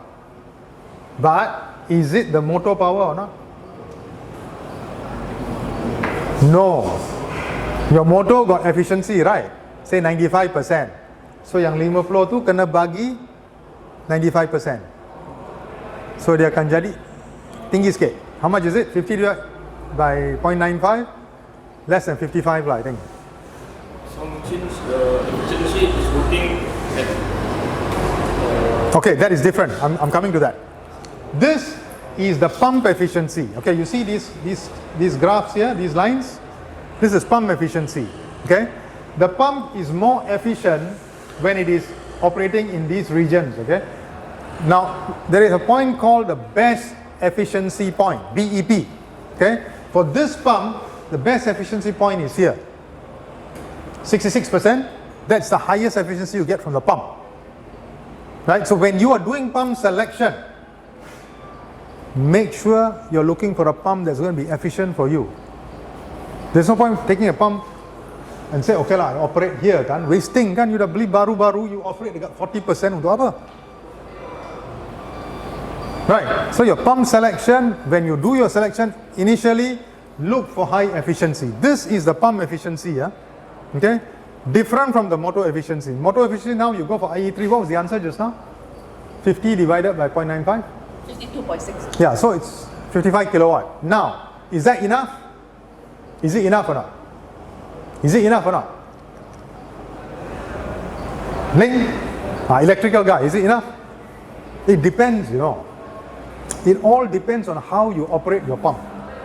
Because you got inrush voltage, right? When you start the pump, bila you start pump kan, kita, normally centrifugal pump, the correct way to start the pump is tutup discharge valve.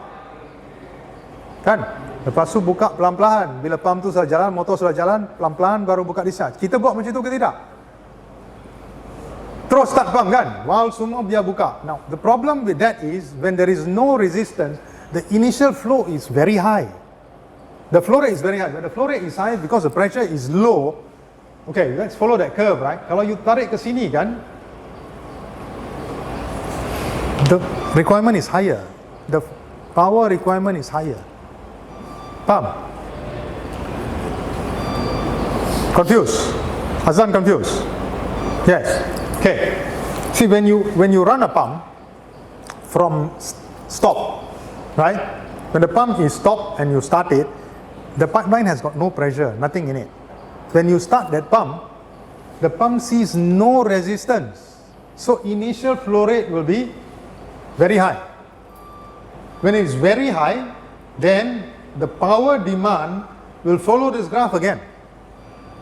So the power drawn by the motor will be higher because the pump is actually pumping at a higher capacity. The pump can pump this capacity here, by the way. Understand this curve. This curve is what the pump will always follow. Always. That is why we say when you start the pump, throttle the valve first. Right?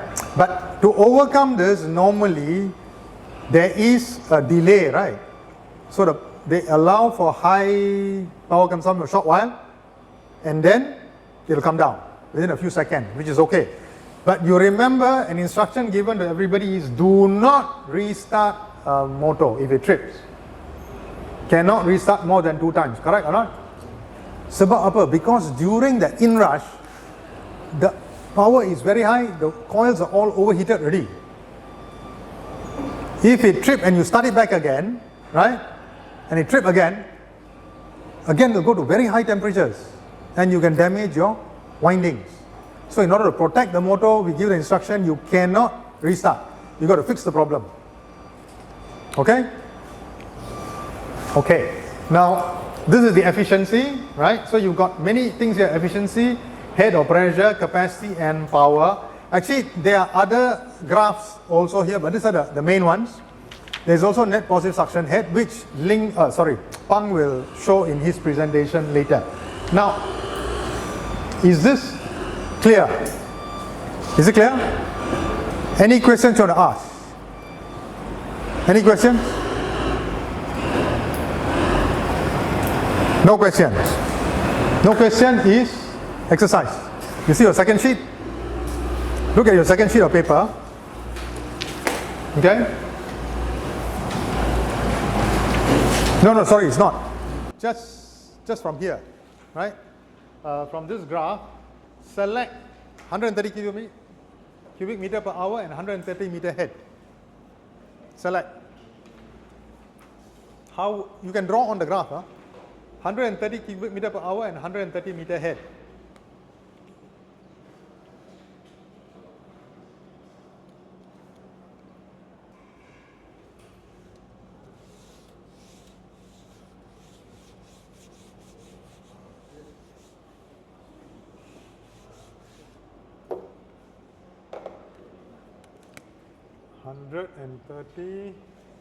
Meter per hour, 130 meter head.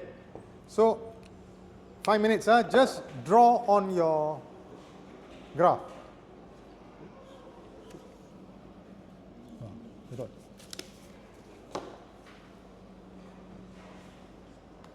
Tak payah 5 minit, sekejap saja kan? Yang ni ya, semua ada jawapan. Yalah, gunakan yang sebelumnya. Gunakan yang sebelum. Oh, is it in the exercise? Sini ya? Oh, ini. Oh, tak ada. Tak ada. Okay. Yeah. Okay, I missed out that sheet. You have it in your notes. It's already drawn in. Can you see or not? Yeah. So if you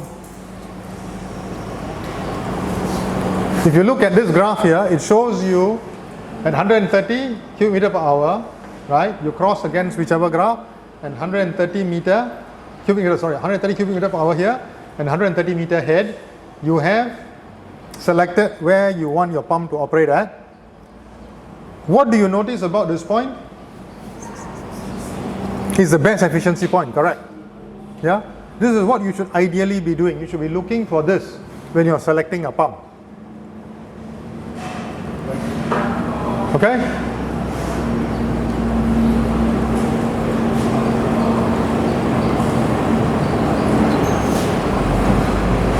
Now, if you were to extrapolate and come down, right, for that graph, right, see for this graph, you see this, 130, right, just extrapolate down to the next graph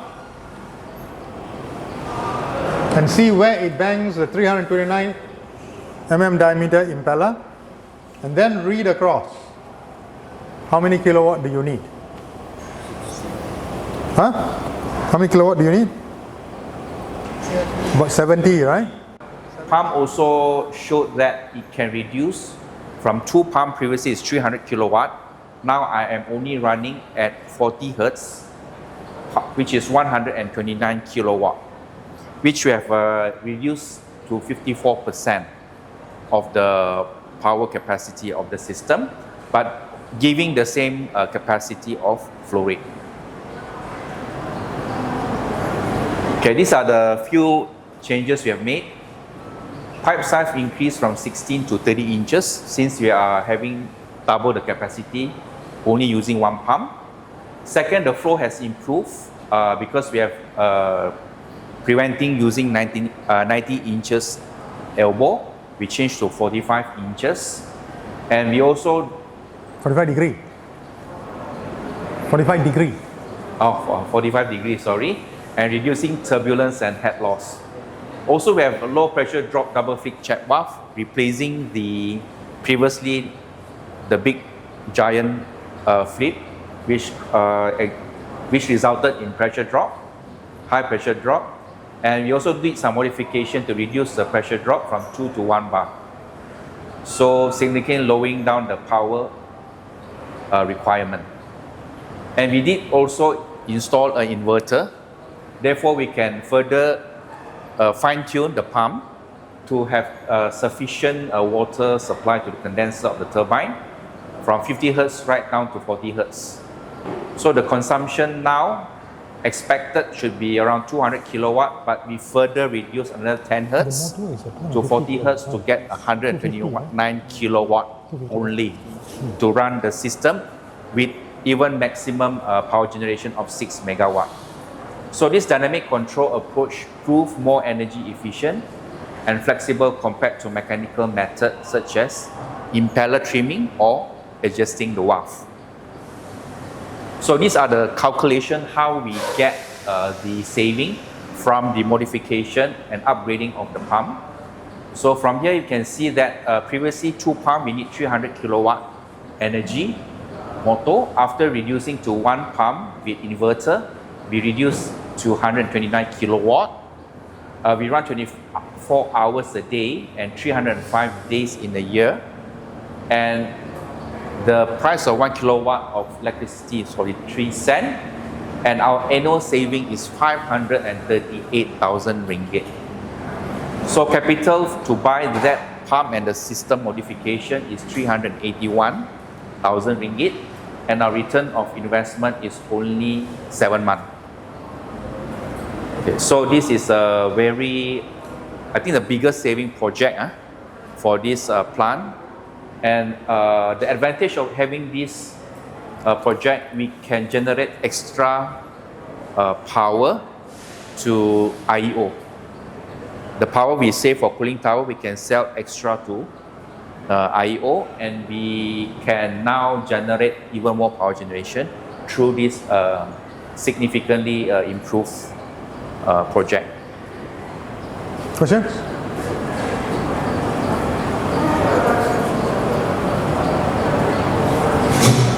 Any questions? Summary. Carry on. Summary. Is your summary? Okay. All right. The summary of our cooling tower is that system is we have improved on the energy efficiency. The combination of properly sized high efficiency pump, which previously only run double the power consumption and giving only the same capacity. We also have the optimization as shown below, whereby the power reduced from 300 to 129 kilowatt. Pressure drop has reduced significantly from 2 to 1 bar. Estimate annual saving 538,000 a year, and payback only 7 months. So the project actually demonstrates example of energy optimization for our power plant.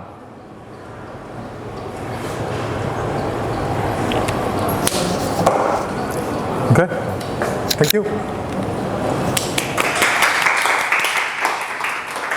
No questions? Okay, just to explain also, right? See, this is a new pump, right? Now, from that pump, this is a suction coming to the pump, the discharge, they actually took it at a curve. Normally, you'll actually take straight, right? All the old pump is like that. Old pump straight, header macam itu. Okay? Now for this particular pump, they took it at an angle and joined as a Y connection to this. So there's less resistance to flow. But there's another reason we did that. Because this pump is a high flow pump. Remember, he said if he's running up to 6 megawatt, he only need to run this pump. But if he needs to run at higher capacity, one of the old pumps may need to bantu lah. Okay? Now, if I were to make it as a T connection, this pump tak akan lawan pump ni. Tak. It cannot, ya, ada halangan kan? Tapi kalau saya buat macam ini, dia akan sedut macam Bernoulli principle kan? It actually help it to move. So this was some of the design thinking that they applied in order to make the system work. Okay? Now, you notice, right? The pump was selected as 3,000 cubic meter per hour. Okay? Let's just draw that as per your pump curve. Okay? Okay, let's say this is 3,000 cubic meter per hour, right? And this is, I think you took it at, what's it called? 2 bar, right? Design was 2 bar. But we minimized the pressure drop and the actual was only 1 bar. Right? So it has actually come down here. Guess what happened? The pump flow rate is now closer to 4,000 plus, you know. That pump alone can deliver 4,000 plus cubic meter per hour. That same pump. Which is why, since he didn't need this here, pasang inverter, jalan 40 hertz to get somewhere here. Pump. So is the pump curve becoming more easy to understand now? Everything goes back there. Huh? If you understand this, everything very easy already about centrifugal pumps. Okay? Okay. Let's review what we have done today. We are going to do this exercise again. Okay? Quickly. And now you're going to have more information. So draw whatever you think should be in the suction, discharge. But this time I also want you to choose a suitable impeller from that same curve. Okay, I can. You've all got this assignment there in front of you. I'm going to now put on this curve. So you want to choose a 100 cubic meter per hour, 100 meter head pump. Okay? Choose a 100 cubic meter per hour, 100 meter head pump. So what is the impeller diameter you need for this?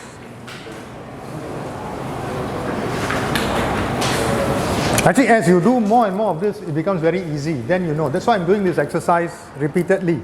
Okay? So it becomes very easy for you.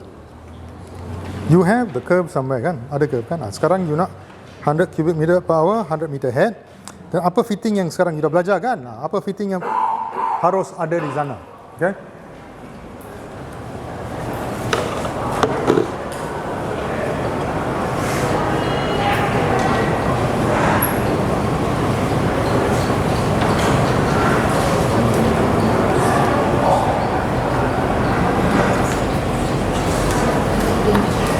Yes? 100 here and then 100 here. Yes. So the efficiency is 60 and the impeller is 270. Nope. Always follows the curve. That is the impeller diameter. Impeller 100. Yes. And then Yes.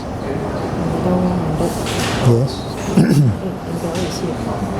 Oh, sorry. Here, this one. Yes.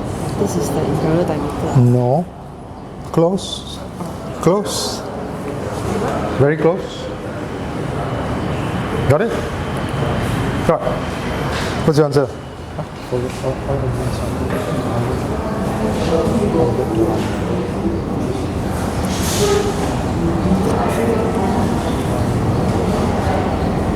Yes. What's your impeller diameter? 290. Alright, very good. Very good.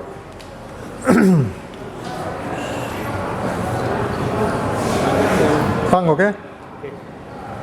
What's your answer? We choose this one because we need 90. No? Not 90, need more because due to the fractional loss. Need more. We choose this one. Okay. Ken? 300. Ken?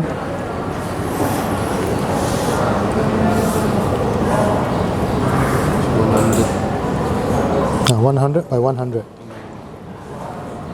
100 by 100. So you nak di lokasi ini, kan?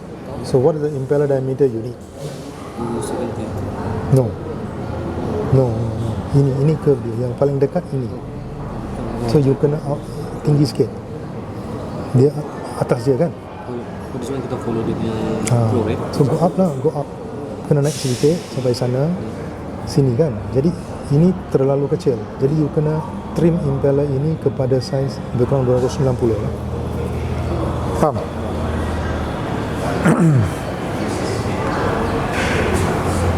Baca dapat?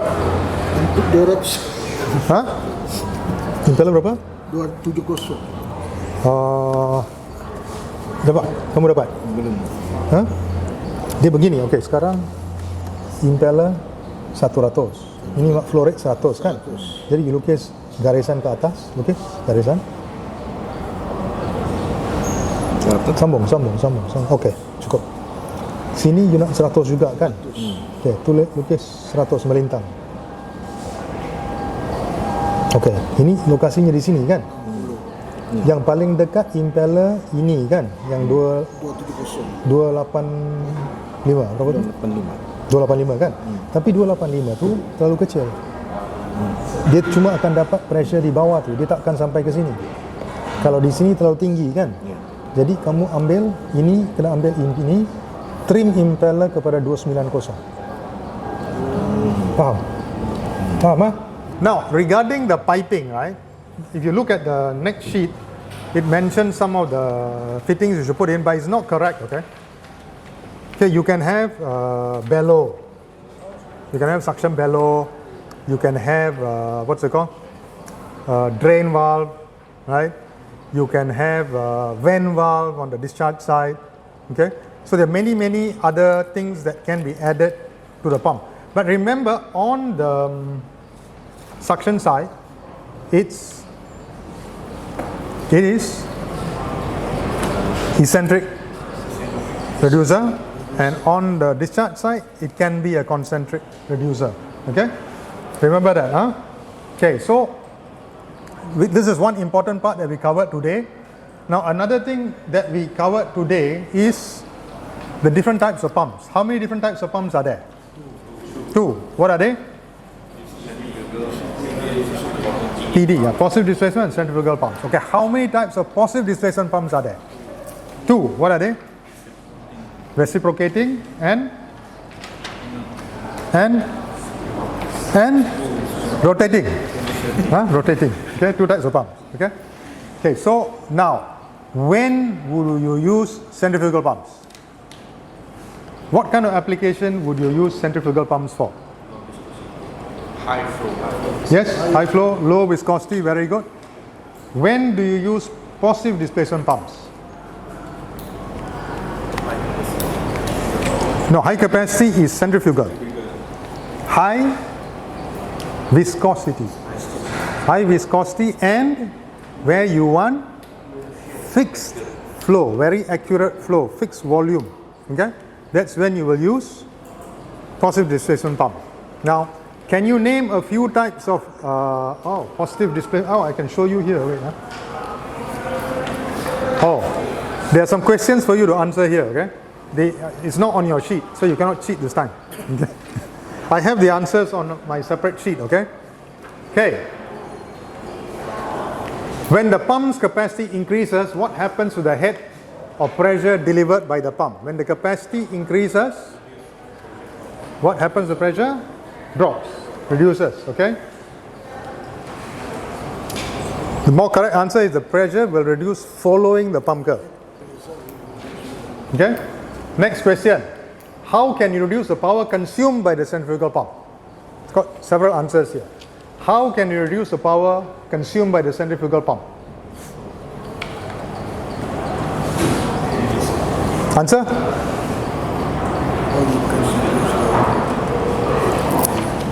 How? Okay? Yes? You can use a variable speed drive. Okay, what else? Okay, reduce resistance. What else?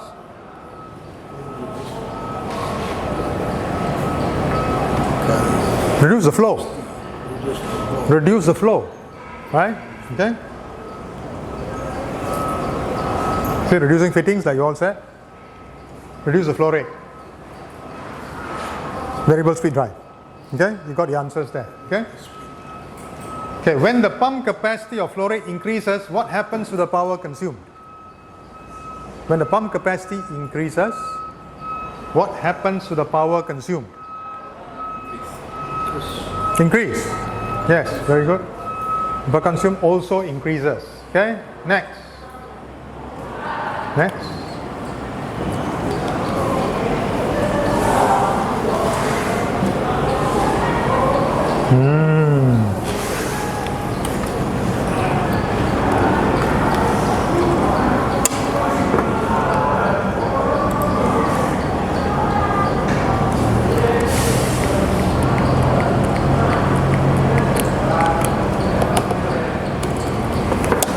Uh-oh. Okay lah, no choice.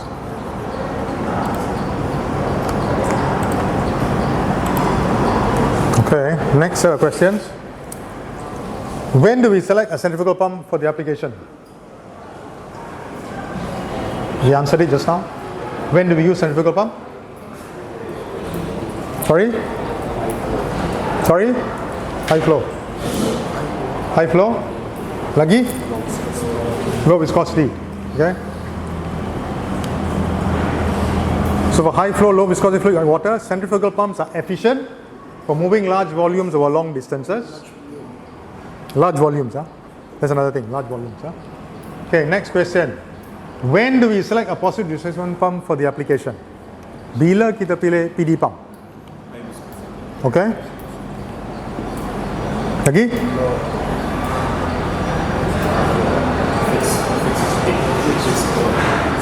Fixed flow lah. Okay, okay. High viscosity fluids like oil or for applications requiring precise flow control.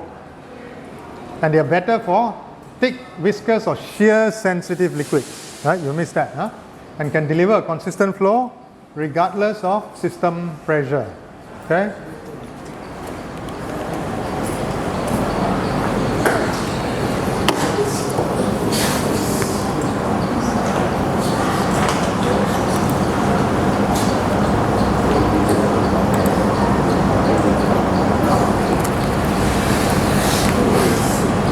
So how many types of positive displacement pumps are there? Two. And what are the two types of positive displacement pumps? Okay. Now we're coming back to this picture again. Okay. Can you tell me what type of pump is this? Piston and plunger. What type of pump is it? PD pump. Okay. What is this? Centrifugal, what type? End suction, yes. Very good. What is this? Diaphragm pump. What is this? Yes, internal gear pump, very good. What is this? Helical screw or progressive cavity pump. What is this? Low pump. This one? This one? Okay, good. Simple kan? Sekarang you tengok kat luar boleh kenal sudah kan? Macam tu joki pump. Dia itu multi-stage. Oh, multi-stage. Yeah.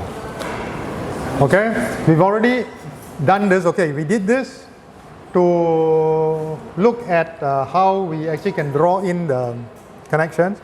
I think I've given the answer sheet there. It also tells you the many many fittings that you can put there. It's not exhaustive. I haven't mentioned bellows and all that. If you go to the bigger pumps, you need bellows. And you need vent valve for priming the pump. Sometimes you need sampling valve also. Sometimes you need drain valve. Right? Some cases you'll have pressure gauge on both sides, suction discharge. Okay? Remember, for the pump, where must you put the pressure gauge? Where? Where in the discharge? Of course, discharge is after pump. But mana? Immediately after the pump lah. Right? Okay? You see, if you're going to run the pump with the valve fully open, right? All fully open, right? The pump, the valve, the pressure gauge must be immediately after the pump. That tells you what is the delivery of the pump. But if you're going to throttle the valves, you must have another gauge after the valve. So you know what that pressure is that the pump is facing. Okay? That will tell you the capacity the pump is operating at. Okay? Okay? We've done this. Okay, this one you've already done, right? The 100 and 100, and you can extend down to the chart below for that particular curve. For this is 290, so you'll have to use 290. Yeah? If you want to know what's the motor, 290 will be somewhere here, so you probably can use a 50 kilowatt motor. Okay? So everybody comfortable with this chart? Yes. Right? Just now for that question where 100, 100, right? If we go over here, see? The impeller diameter, 285 is too small. If you use 285, you cannot achieve this point. The best you can get is here if you need 100. But your capacity will be lower than the 100. If you need 100, you've got to go a bit higher. If you go here, it may be too high for you. So the best maybe you take a 290, which is in between. So get a 300, trim the impeller down to 290 to meet your requirement. Okay? Clear? Any questions? Too easy. Is it? Okay? This is, okay, like I said, it doesn't capture everything. Like you can have bellows, you can have drain valve, you can have, pressure gauge is important. You can have, you need vent valve. Huh? Normally for priming the pump, you need a vent valve. Huh? This is a pressure gauge. Huh? Okay? Then here, 290 mm impeller diameter. Okay? Okay. Now this is a very important rule to keep in mind for centrifugal pumps. One size larger, and you saw commercially one size larger. For practical reasons. Okay. Now, variable frequency drives. Okay. This is a very important topic because you're starting to use a lot of it in our plants. So, for our motors, right, a variable frequency drive reduces the motor speed by lowering the frequency. This can lead to significant energy savings.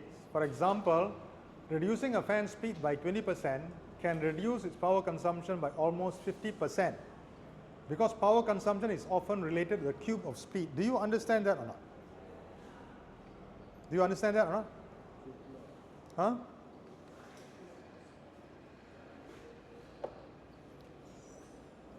What this means is, if I have power 1, right, okay, it will be equal to the RPM of 1 over RPM to Q P square, P2. Okay, we'll do an example, okay, to show this. Okay, if you take, you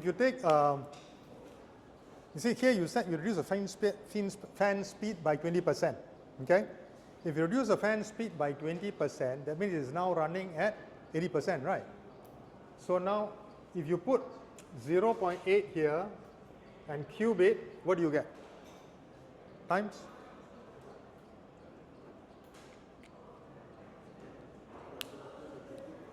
$51 point something, right?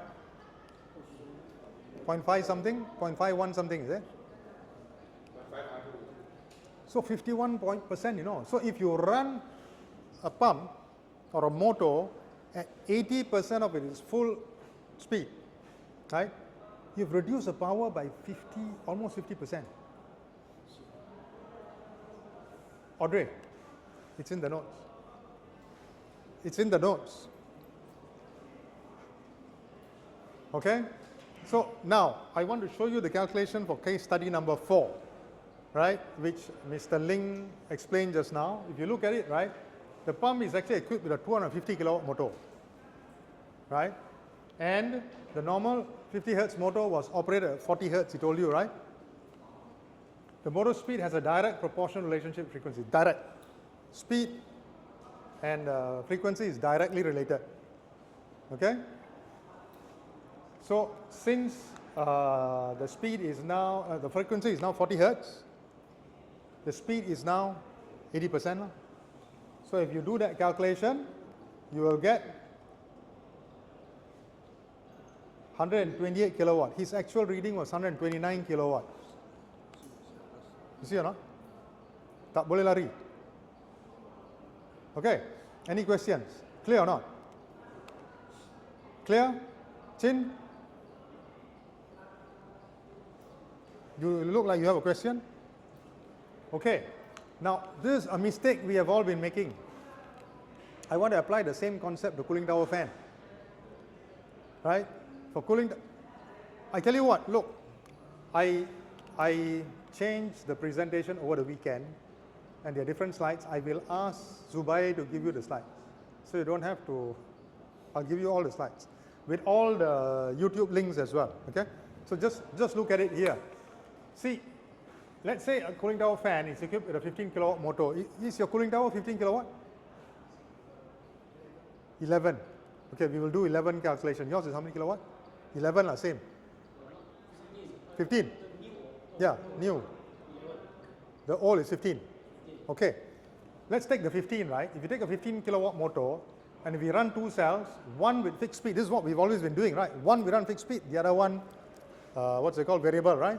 Okay, now let's say the variable one is only running at 20%, right? So you have 20 over 50, or 20 is 0.4, right? Okay? So 0.4 times 0.4 times 15 is only 1 kilowatt, you know. Okay? You're only consuming 1 kilowatt to run it at 20 hertz. Okay?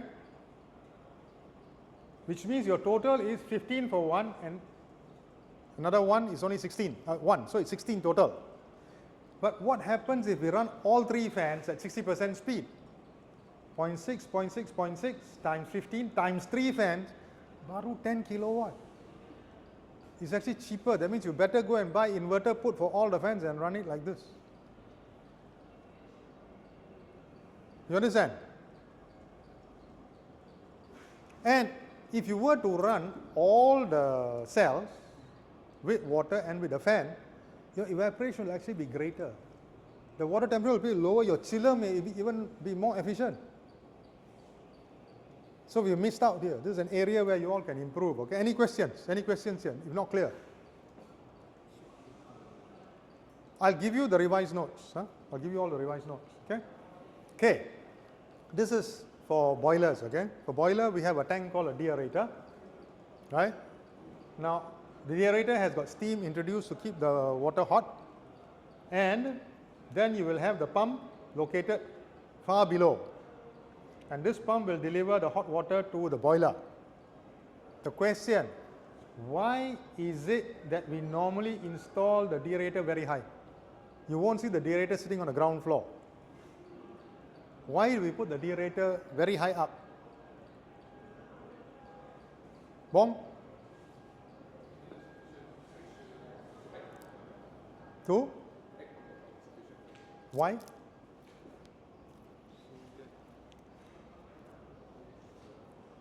You're halfway there. You're halfway there. Almost there.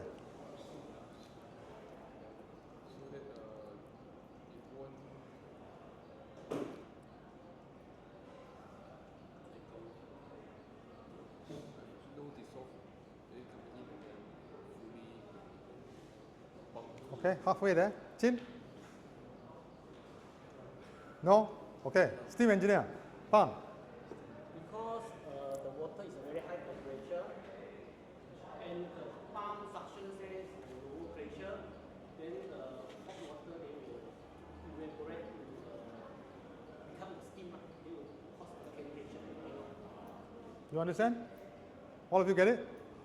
You see, this water temperature,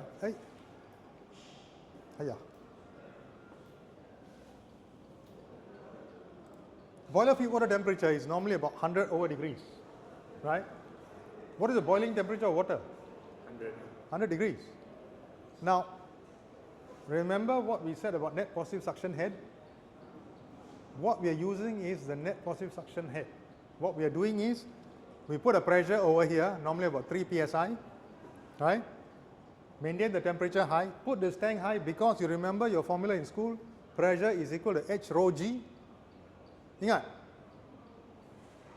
Potential energy, P is equal to H rho G, the height of the liquid.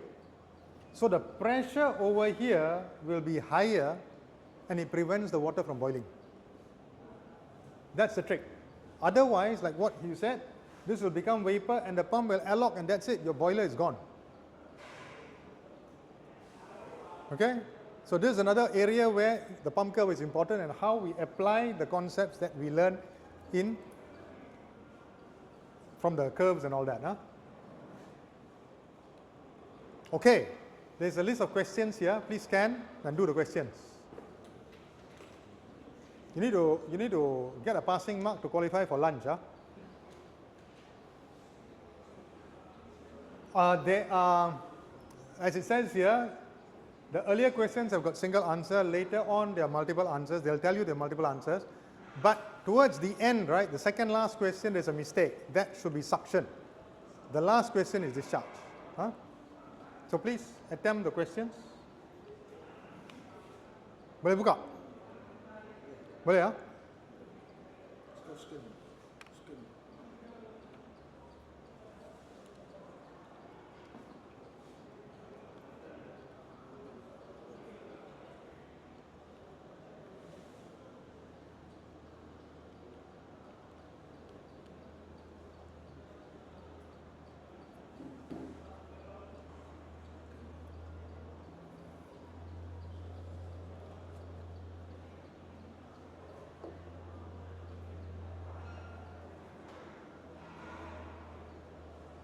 Can open, right? Can open? Can, okay. Boleh jawab? Senang kan? Kalau senang boleh makan lah nanti. Kalau susah cuci pinggan nanti.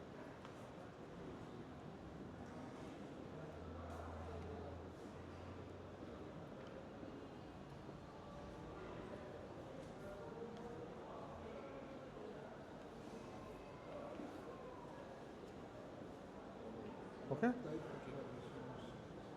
Remember, the second last question is supposed to be suction. Huh?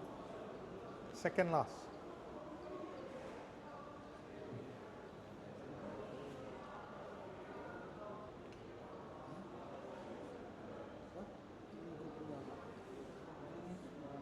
Atak, okay? Pang, substitute. Substitute. No tricks lah, there's no tricks. No tricks. Closing enough. Enough, huh? Okay, bagi tahu je gonna close here now. And then thank you everyone so much for wondering if there's anything that I did wrong or whenever I say something wrong.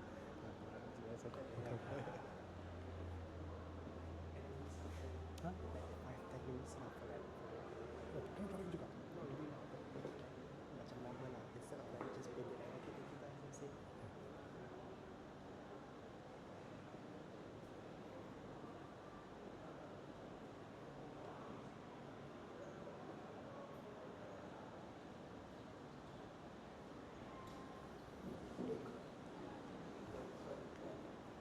How are we doing?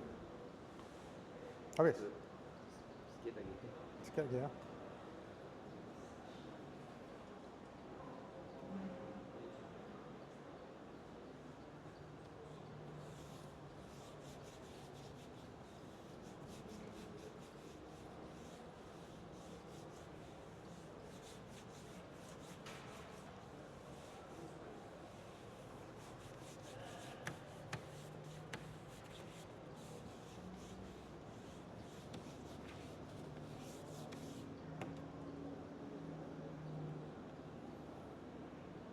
Okay. Are we done?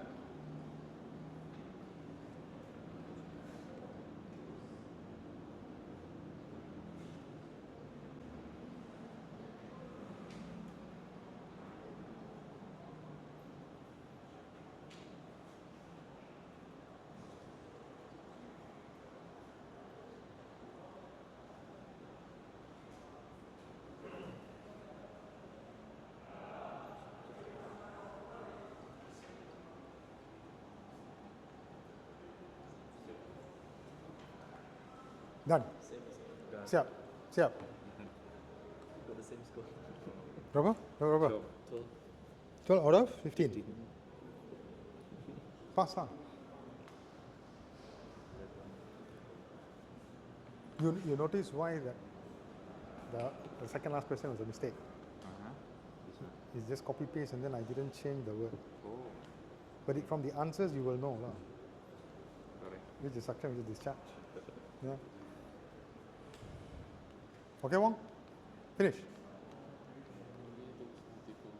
Huh? Who's that? What factors may affect pump operation? Improper pipe sizing, pump alignment, improper foundation base plate. Even long suction pipe will affect it. Yeah. Pump is struggling with that. Audrey? Siap sudah? Oh, last question already. This is suction, right? Suction, the reducer also will affect it. Not the vent valve. Vent valve is on the discharge.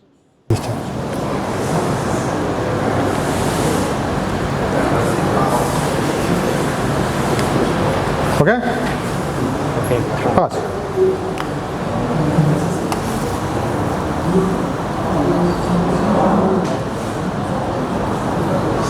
Oh, no, sorry, that's positive displacement pump, no reducer. Positive displacement pump, no reducer.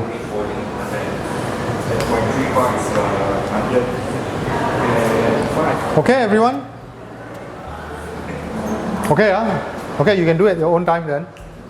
But generally the notes are all there, so you can actually figure it out. Otherwise you can check with each other. Are there any burning questions anybody has? Any other questions? In your notes you'll also find I've left some symbols which are normally used for pumps, for different types of pumps. I also learned this when I did this, right? And there are very, very slight differences. This is general pump. See, vacuum pump, the slight difference is they don't meet. The munchong doesn't meet, okay? Right? And centrifugal pump has got the line across. Axial fan, radial fan, right? So these are standard symbols, which sometimes we just draw a standard symbol. So this is being more specific. And this for valves, different type of valves. It's all in your notes, okay? Okay, we've come to the end of today's training session. The purpose of the training was to actually expose you to the various types of pumps, right? And introduce you to methods for optimizing or even selecting the pumps. The heart of which for centrifugal pumps, which is widely used here, is the use of the pump characteristic curve. You've gone through the exercises to make you more familiar with it, and if it was a bit rushed, I apologize, and if I made any mistakes also, I apologize for it, right? Like I said, I'm also learning. With a lot of projects done over here, we are all learning and improving as we go along. And if you have any questions, which if you're not able to ask here, you can still ask me at any other time, right? And we can then try and clarify whatever doubts that you have, okay? For the positive displacement pumps, you have many that are also used for the dosing pumps. Now with this, you become more familiar. Maybe you won't just generalize. I think many of you also got a shock. Your assumption of how a diaphragm pump works and how it actually works, right?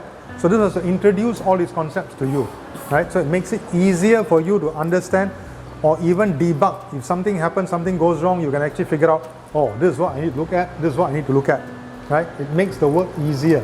You can't just pass everything to maintenance or electrical and ask them to solve it. We have to be the first line of defense, just to elevate your own knowledge and understanding about pumps and the various types of pumps that we use. Thank you very much for your attention.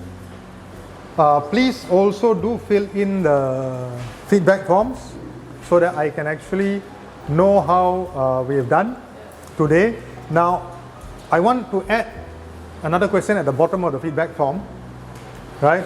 Whether the topic was useful, whether the presenter has presented a topic well, and would you want more such presentations or not? Okay? Thank you.